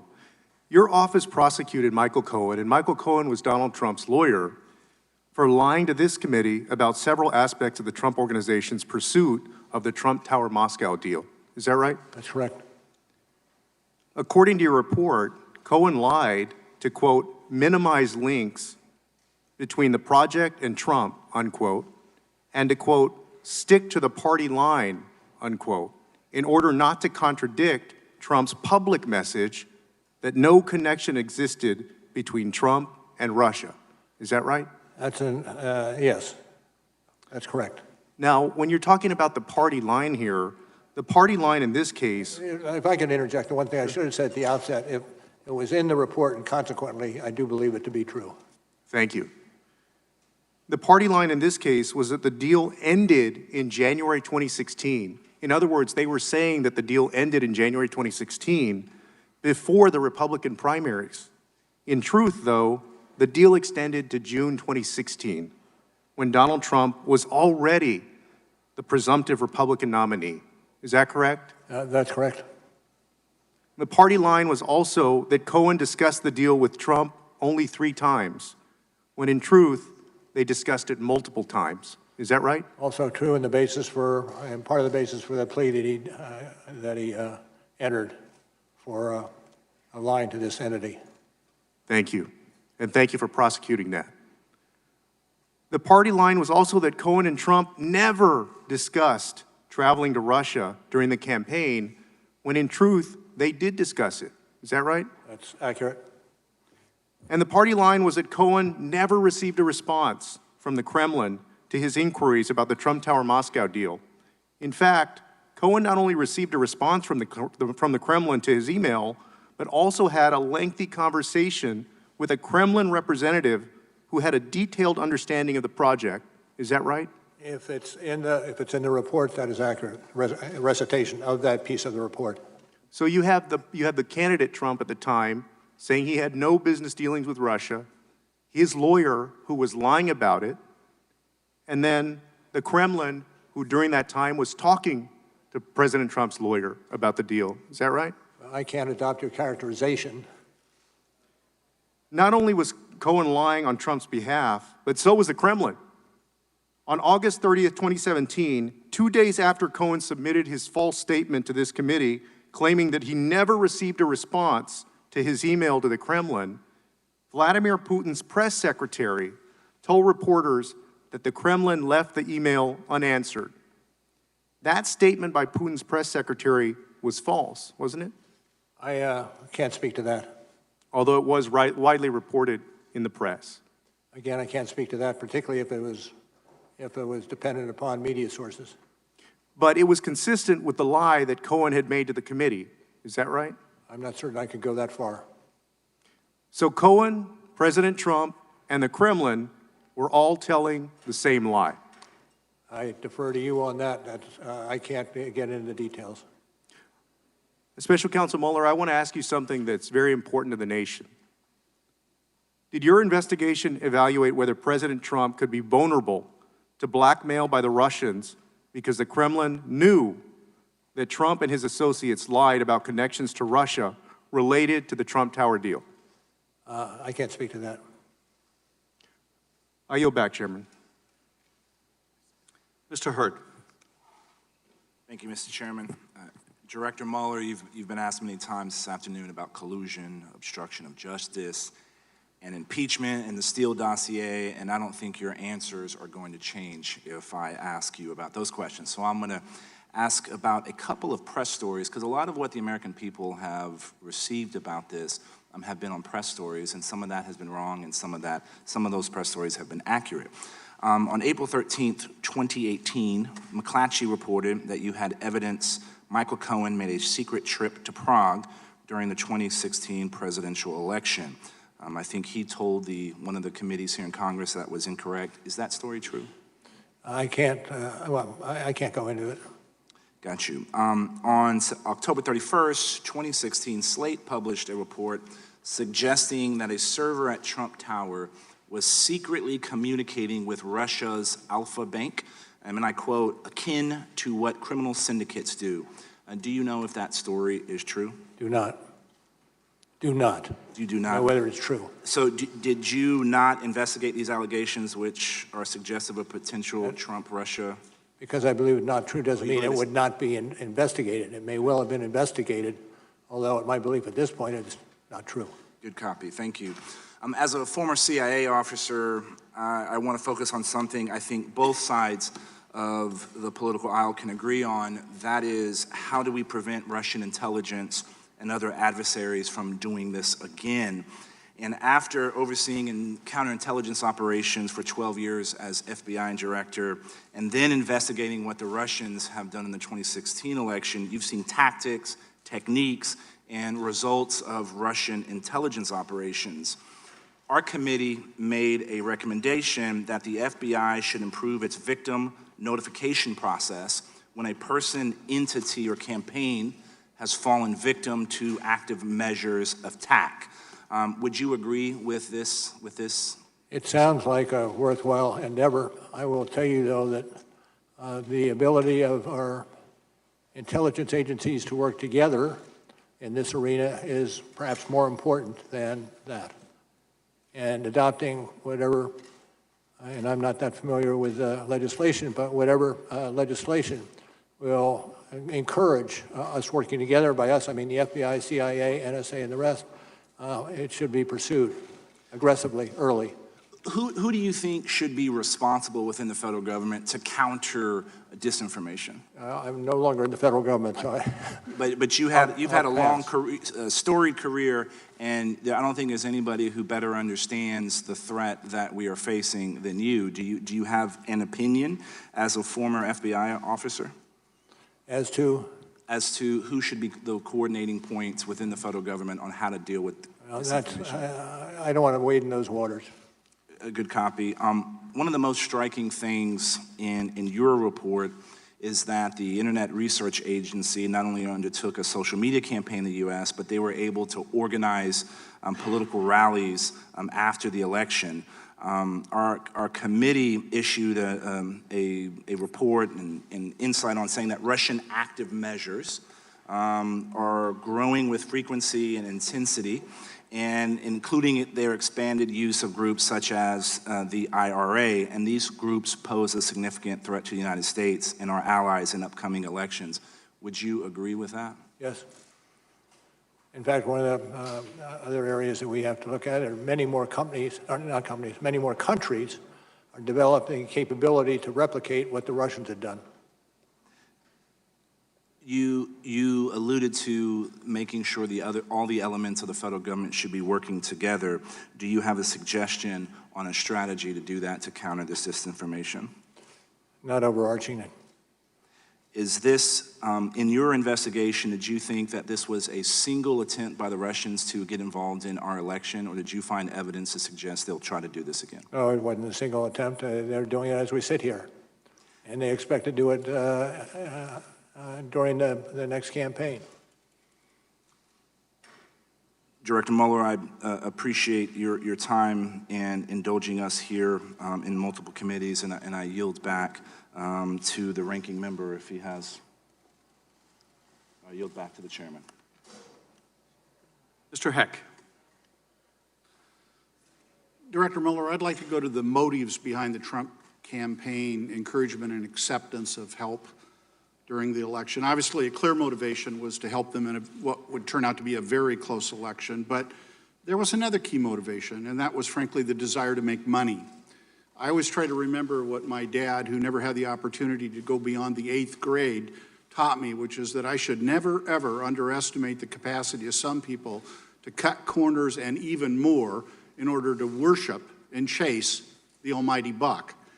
And this is important because I think it, in fact, does go to the heart of why the Trump campaign was so unrelentingly intent on developing relationships with the Kremlin. So let's quickly revisit one financial scheme we just discussed, which was the Trump Tower in Moscow. We indicated earlier that it was a lucrative deal. Trump, in fact, stood, he and his company, to earn many millions of dollars on that deal, did they not, sir? True. And Cohen, Mr. Cohen, his attorney, testified before this committee that President Trump believed the deal required Kremlin approval. Is that consistent with what he told you? I'm not certain whether it's Mr. Trump himself or others associated with that enterprise that had discussed the necessity of having the input from the state, meaning the Russian government, in order for it to go forward successfully. Isn't it also true that Donald Trump viewed his presidential campaign, as he told top campaign aides, that the campaign was an infomercial for the Trump organization and his properties? I'm not familiar with that. Then let's turn to Trump campaign chair Paul Manafort. Did, in fact, your investigation find any evidence that Manafort intended to use his position as Trump's campaign chair for his own personal financial benefit? I would say there was some indication of that, but I won't go further. I think you'll find it on page 135 of Volume 1. During the transition, Trump's son-in-law, Jared Kushner, met with Sergei Gorkov, the head of a Russian-owned bank that is under U.S. sanctions. And according to the head of the bank, he met with Kushner in his capacity as CEO of Kushner Companies to discuss business opportunities. Is that correct, sir? I'm not certain. I'm not certain about that. Let me just put it that way. It was asserted thusly in your report, Volume 1, 160, pages 161 and 162. Your report notes that at the time, Kushner Companies were trying to renegotiate a billion, with a B, $1 billion lease of their flagship building at 666 Fifth Avenue, correct? I'm not familiar with those financial arrangements. Also on page 162, where Kushner Companies, it was asserted, had debt obligations coming due on the company. Eric Prince, a supporter close to Trump, a supporter. Campaign and administrative. A supporter. I was. Yes. He met in the Seychelles during the transition with Kirill Dmitriev, who was the head of a sanctioned Russian government investment arm, which had close ties to Vladimir Putin. Correct, sir? Yes. Your investigation determined that Mr. Prince had not known nor conducted business with Dmitriev before Trump won the election. Correct? Well, I defer to the report on that. Yet it does. And yet Prince, who had connections to top administration, Trump administration officials, met with Dmitriev during the transition period to discuss business opportunities, among other things. But it wasn't just Trump and his associates who were trying to make money off this deal, nor hide it, nor lie about it. Russia was too. That was the whole point, to gain relief from sanctions, which would hugely benefit their incredibly wealthy oligarchs. For example, sanctions relief was discussed at that June 9th meeting in the Trump Tower, was it not, sir? Yes, but it was not a main subject for discussion. Trump administration National Security Advisor designate Michael Flynn also discussed sanctions in a secret conversation with the Russian ambassador, did he not? Correct. So to summarize, Donald Trump, Michael Cohen, Paul Manafort, Jared Kushner, Eric Prince, and others in the Trump orbit all tried to use their connections with the Trump organization to profit from Russia, which was openly seeking relief from sanctions. Is that true, sir? I'm not certain I can adopt what you articulate. I will, and I'd further assert that was not only dangerous, it was un-American. Greed corrupts. Greed corrupts, and it is a terrible foundation for developing American foreign policy. Mr. Ratcliffe. Director Mueller, given your constraints on what you're able or allowed to answer with respect to counterintelligence matters or other matters that are currently open and under investigation, you're not going to be able to answer my remaining questions. So I thank you for your courtesies in the answers that you have given to my prior questions. And I do thank you for your extraordinary career and record of service, and yield the balance of my time to the ranking member. Thank you. Thank you, Mr. Ratcliffe and Mr. Mueller. Let me associate my words with Mr. Ratcliffe. Got a few more questions. I want to clean up a little bit about the Eric Prince Seychelles meeting. So Eric Prince testified before this committee that he was surveilled by the U.S. government and that information from this surveillance was leaked to the press. Did you investigate whether Prince was surveilled and whether classified information on him was illegally leaked to the media? Did you say did you or will you? Well, I know you can't. I know you're not. So I can't discuss I know you're not either going to join back up in the ranks. But did you refer? Were you aware that Prince has made these allegations that he was surveilled? He's concerned that there were leaks about this surveillance. Did you make any referrals about these leaks? I can't get into discussion on it. Okay. Also want to, General Flynn, I know you came after the leak of his phone call with the Russian ambassador. Your time at FBI, it would be a major scandal, wouldn't it, for the leak of the National Security Advisor and anyone. I can't adopt that hypothesis.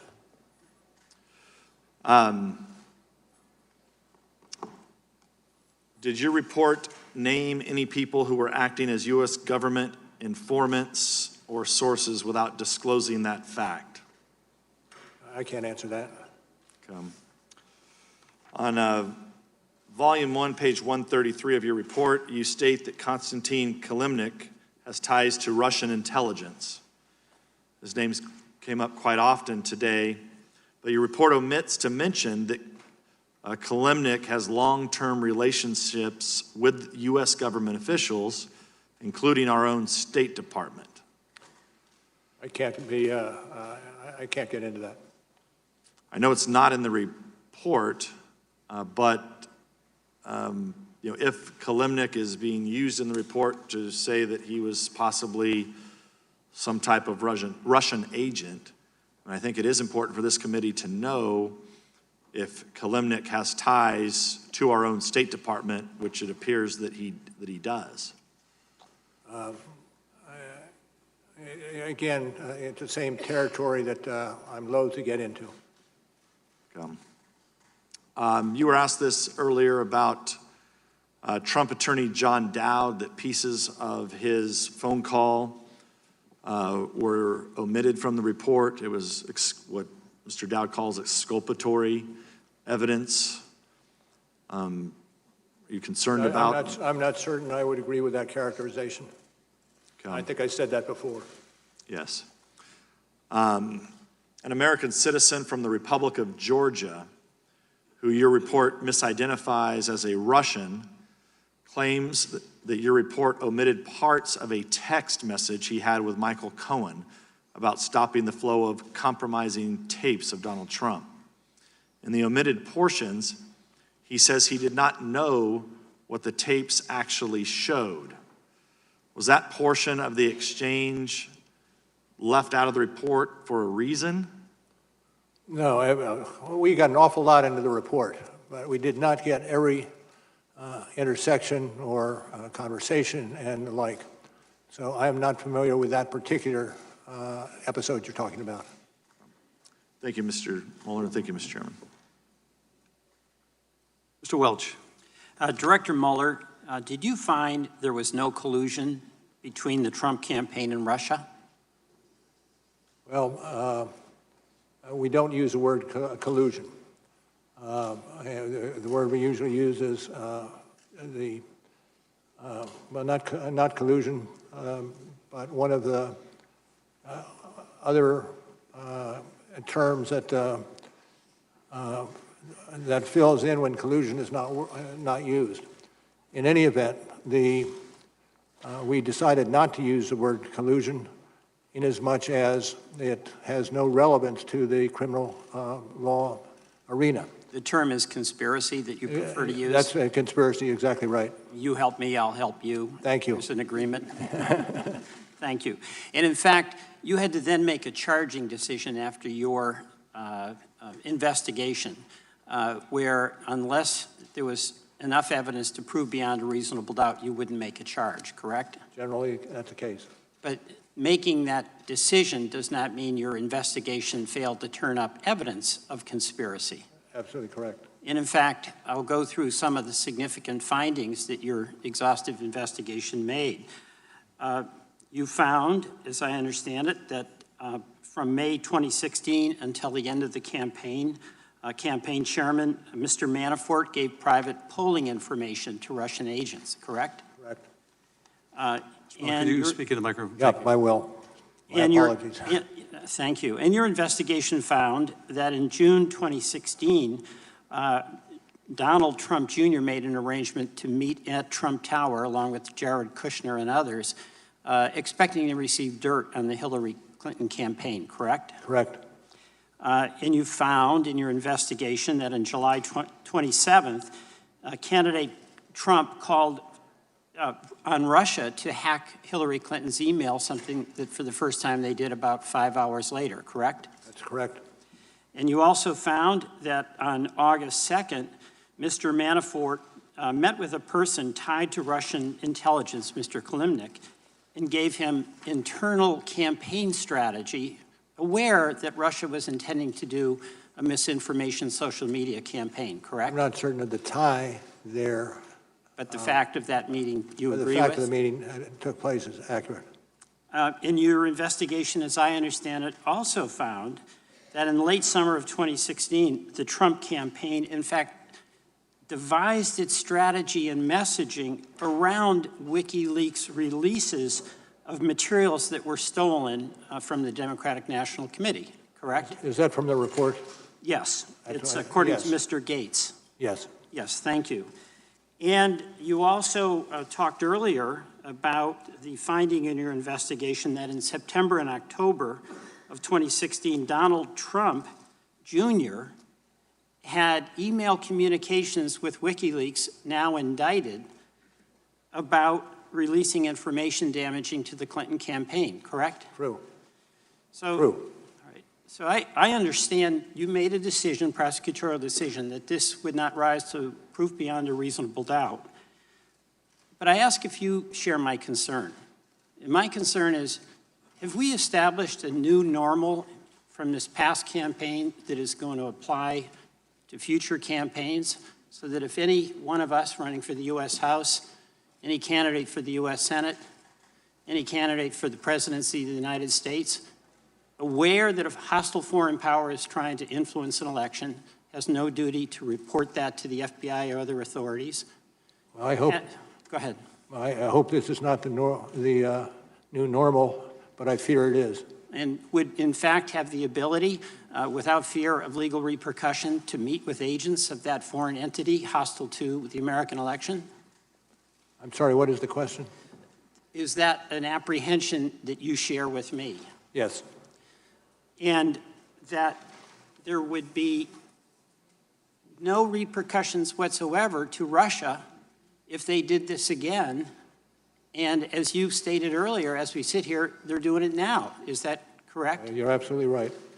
Do you have any advice to this Congress as together what we should do to protect our electoral system and accept responsibility on our part to report to you or your successor when we're aware of hostile foreign engagement in our elections? I would say the basis, the first line of defense really is the ability of the various agencies who have some piece of this to not only share information, but share expertise, share targets, and use the full resources that we have to address this problem. Thank you, Director Mueller. I yield back. Mr. Maloney. Mr. Mueller, thank you. I know it's been a long day, and I want to make clear how much respect I have for your service and for your extraordinary career. And I want you to understand my questions in that context, sir. I'm going to be asking you about Appendix C to your report, and in particular, the decision not to do a sworn interview of the president. It's really the only subject I want to talk to you about, sir. Why didn't you subpoena the president? Well, at the outset, after we took over and initiated the investigation. If I could ask you to speak on the microphone. Yeah, of course.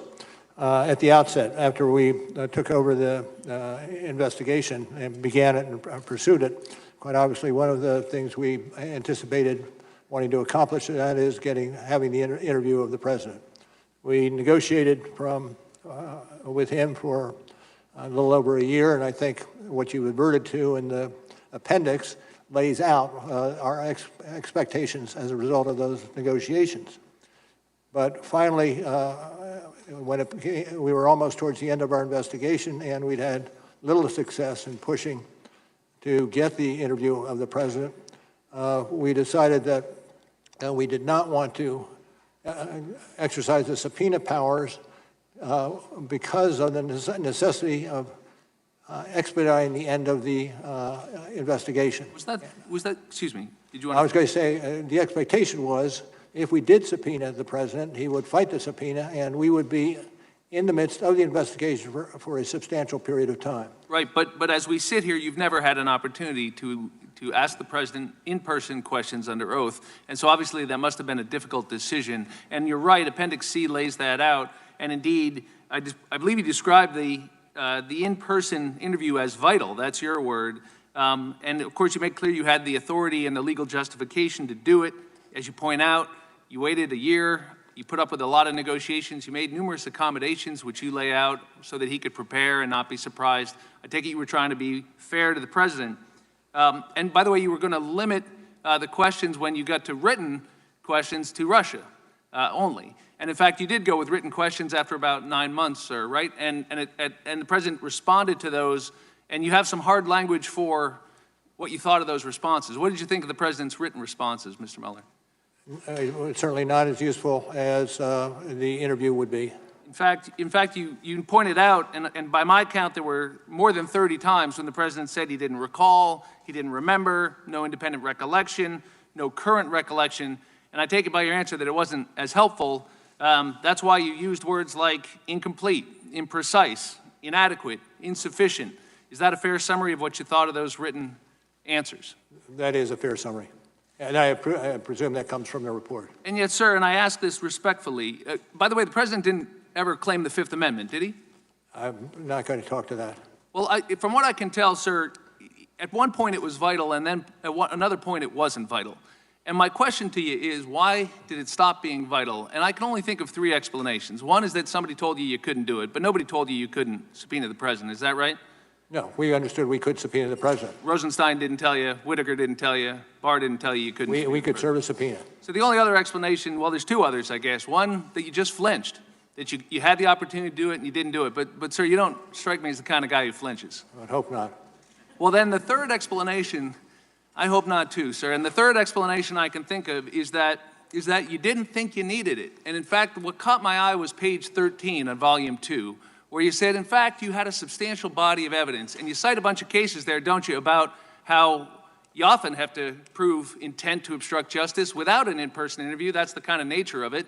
And you use terms like a substantial body of evidence, significant evidence of the president's intent. So my question, sir, is, did you have sufficient evidence of the president's intent to obstruct justice, and is that why you didn't do the interview?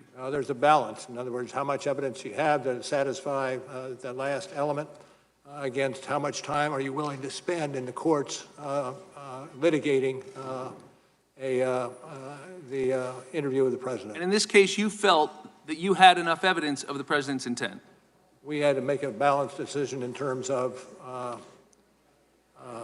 how much evidence we had compared to the length of time it would take And to sir, do because that. I have limited time, you thought that if you gave it to the Attorney General or to this Congress, that there was sufficient evidence that it was better than that delay.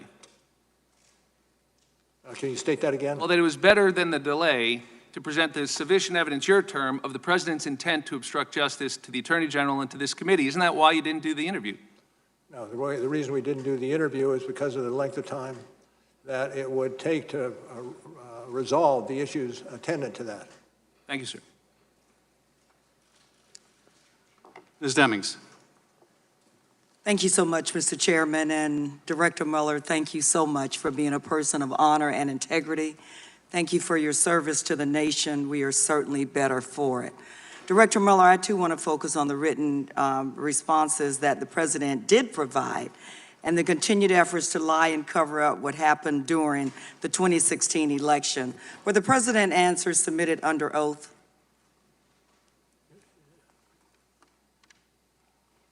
Yes, yes. Thank you, they were. Were these all the answers your office wanted to ask the President about Russia interference in the 2016 election? No, not necessarily. So there were other Yes. questions that you wanted to answer. Did you analyze his written answers on Russia interference to draw conclusions about the President's credibility? No, it was perhaps one of the factors, but nothing more than that. It was one of the factors. So what did you determine about the President's credibility? And that I can't get into.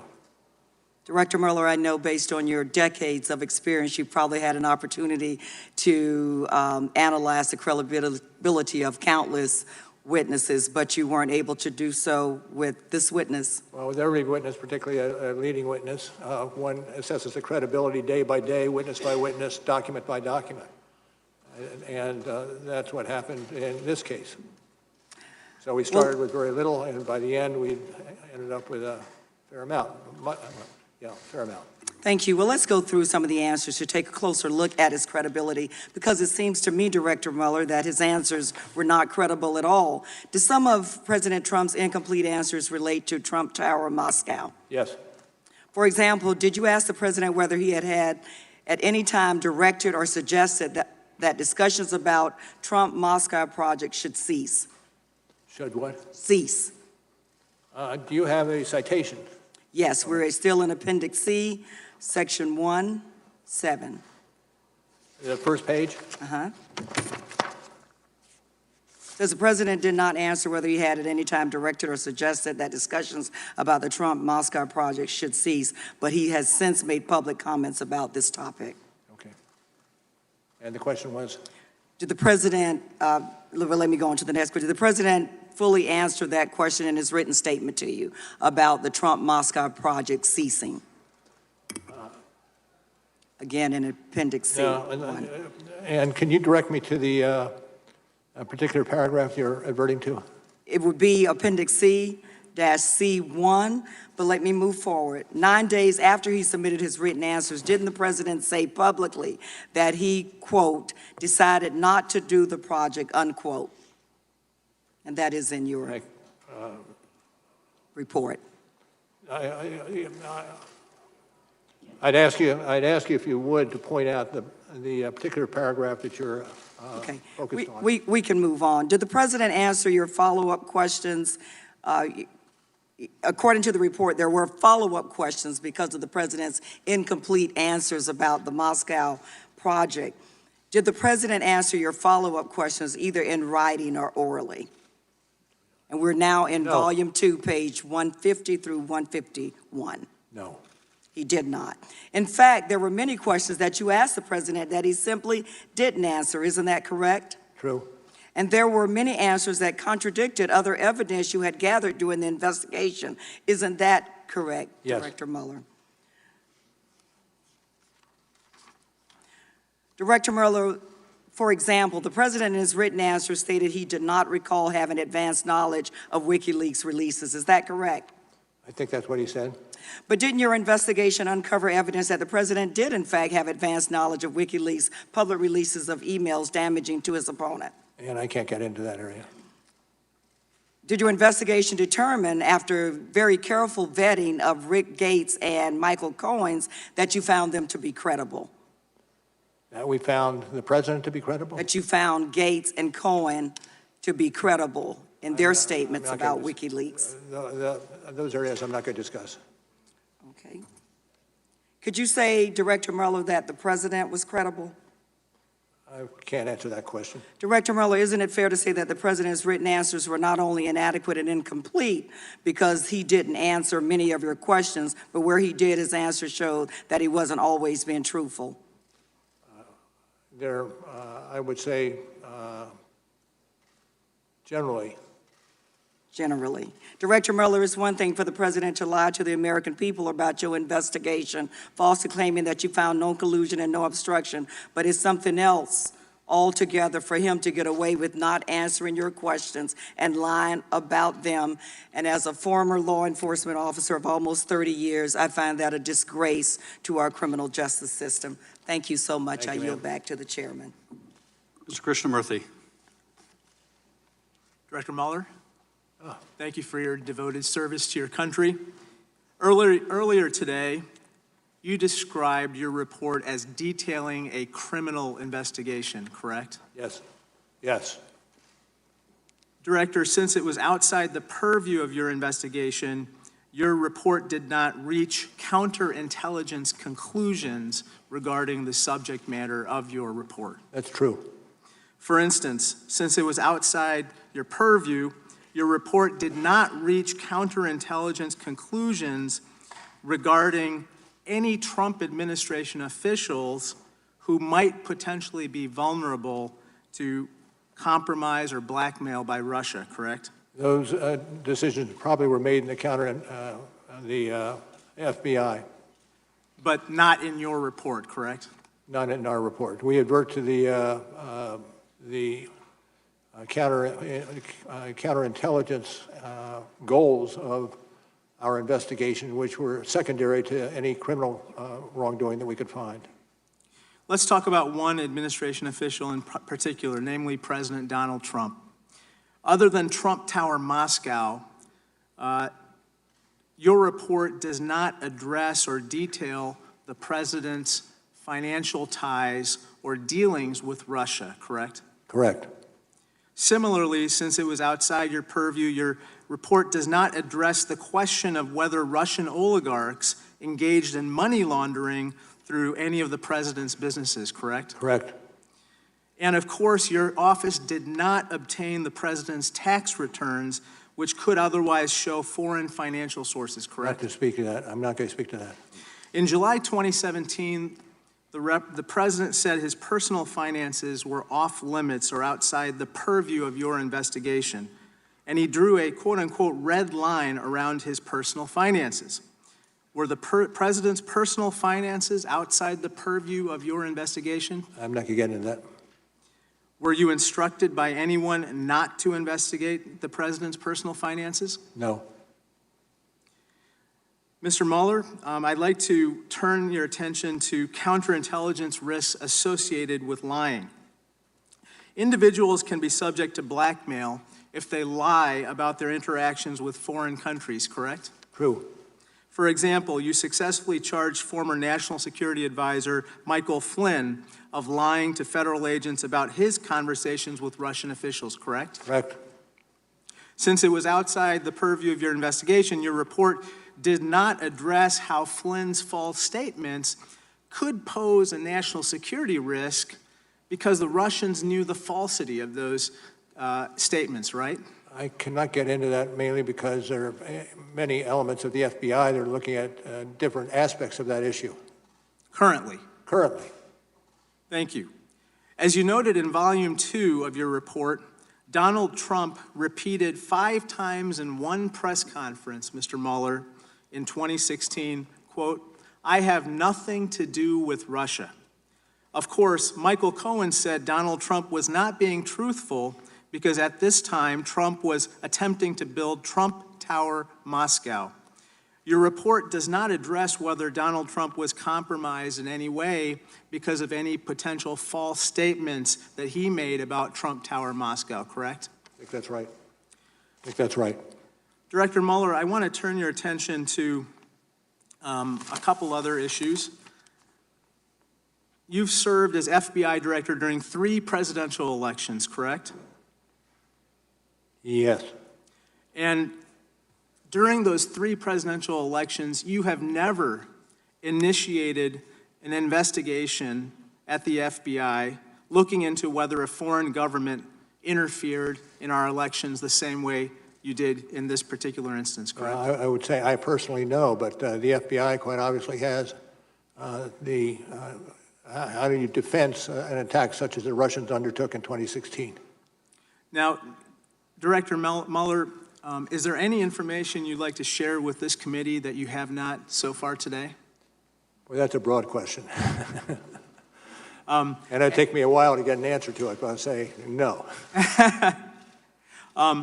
Mr. Mueller, you said that every American should pay very close attention to the systematic and sweeping fashion in which the Russians interfered in our democracy. Are you concerned that we are not doing enough currently to prevent this from happening again? Well, I'll speak generally, and what I said in my opening statement this morning, and here that no, much more needs to be done in order to protect against this intrusions, not just by the Russians, but others as well. Thank you, Director. We have 2 5-minute periods remaining. Mr. Nunes and myself. Mr. Nunes, you are recognized. Mr. Mueller, it's been a long day for you, and you've had a long, great career. I want to thank you for your longtime service, starting in Vietnam, obviously in the U.S. Attorney's Office, Department of Justice, and the FBI. And I want to thank you for doing something you didn't have to do. You came here upon your own free will, and we appreciate your time today. With that, I yield back. Thank you, sir. Dr. Mueller, I want to close out my questions, turn to some of the exchange you had with Mr. Welsh a bit earlier. I'd like to see if we can broaden the aperture at the end of the hearing. From your testimony today, I gather that you believe that knowingly accepting foreign assistance during a presidential campaign is an unethical thing to do. And a crime. And a crime. Circumstances, yes.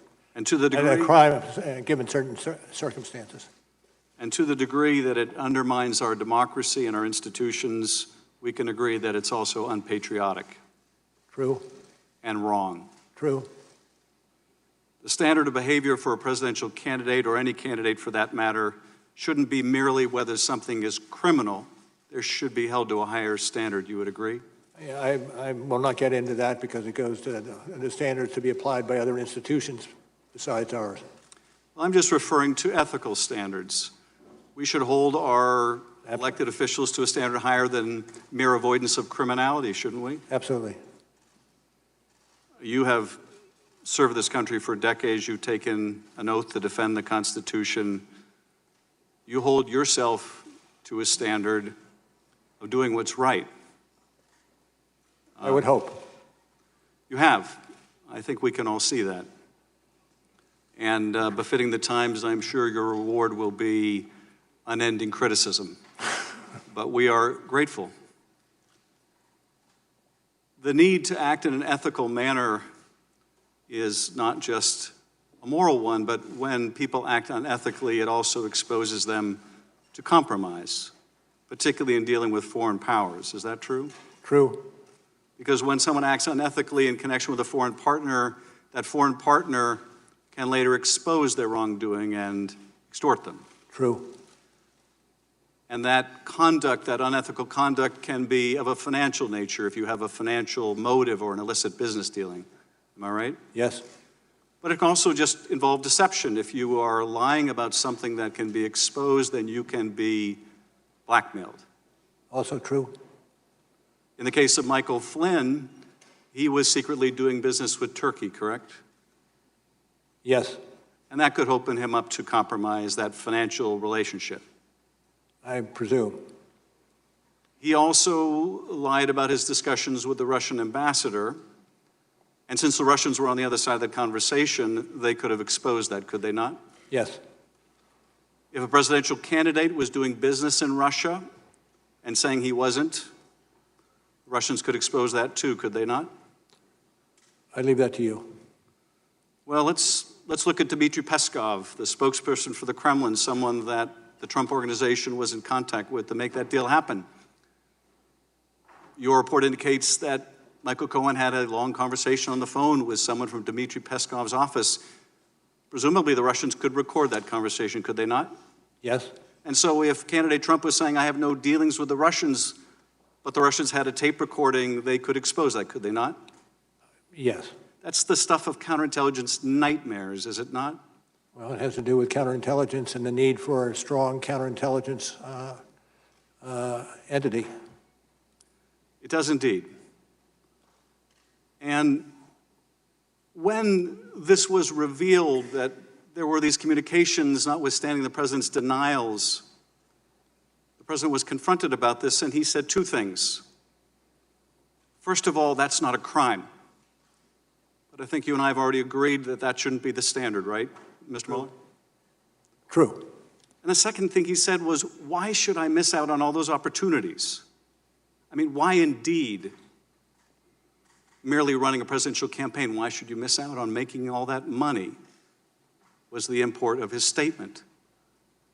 Were you ever able to ascertain whether Donald Trump still intends to build that tower when he leaves office?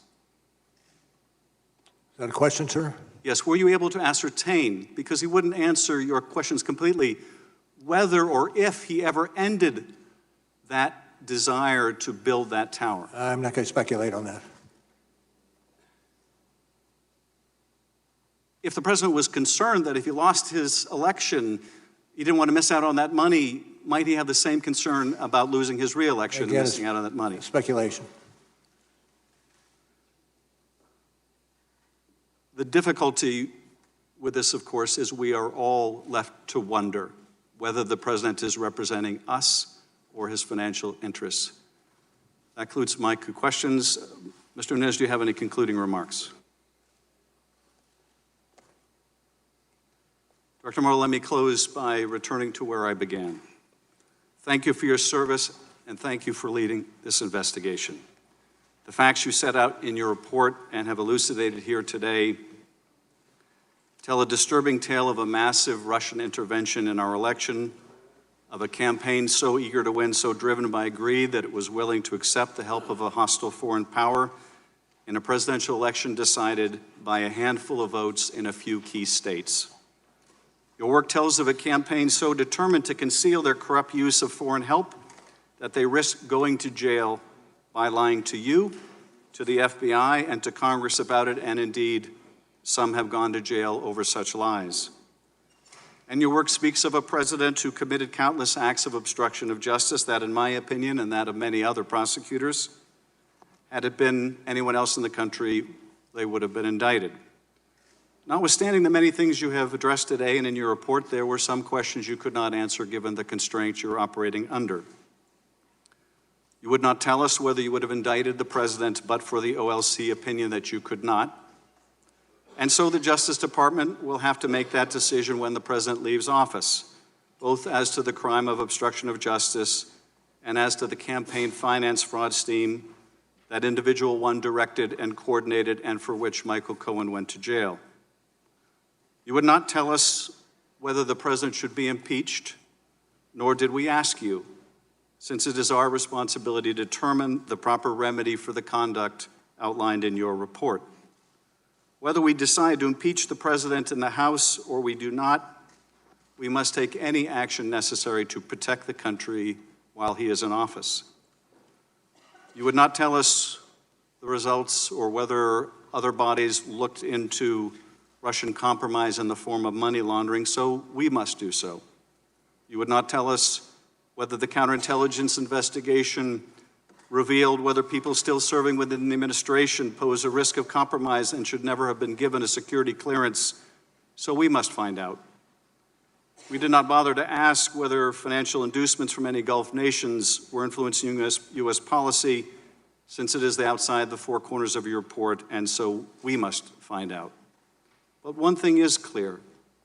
from your report, your testimony, from Director Wray's statements yesterday, the Russians massively intervened in 2016, and they are prepared to do so again in voting that is set to begin a mere 8 months from now. The President seems to welcome the help again, and so we must make all efforts to harden our elections infrastructure, to ensure there is a paper trail for all voting, to deter the Russians from meddling, to discover it when they do, to disrupt it, and to make them pay. Protecting the sanctity of our elections begins, however, with the recognition that accepting foreign help is disloyal to our country, unethical, and wrong. We cannot control what the Russians do, not completely, but we can decide what we do. And that this centuries-old experiment we call American democracy is worth cherishing. Director Mueller, thank you again for being here today. And before I adjourn, I would like to excuse you and Mr. Zebley. Everyone else, please remain seated.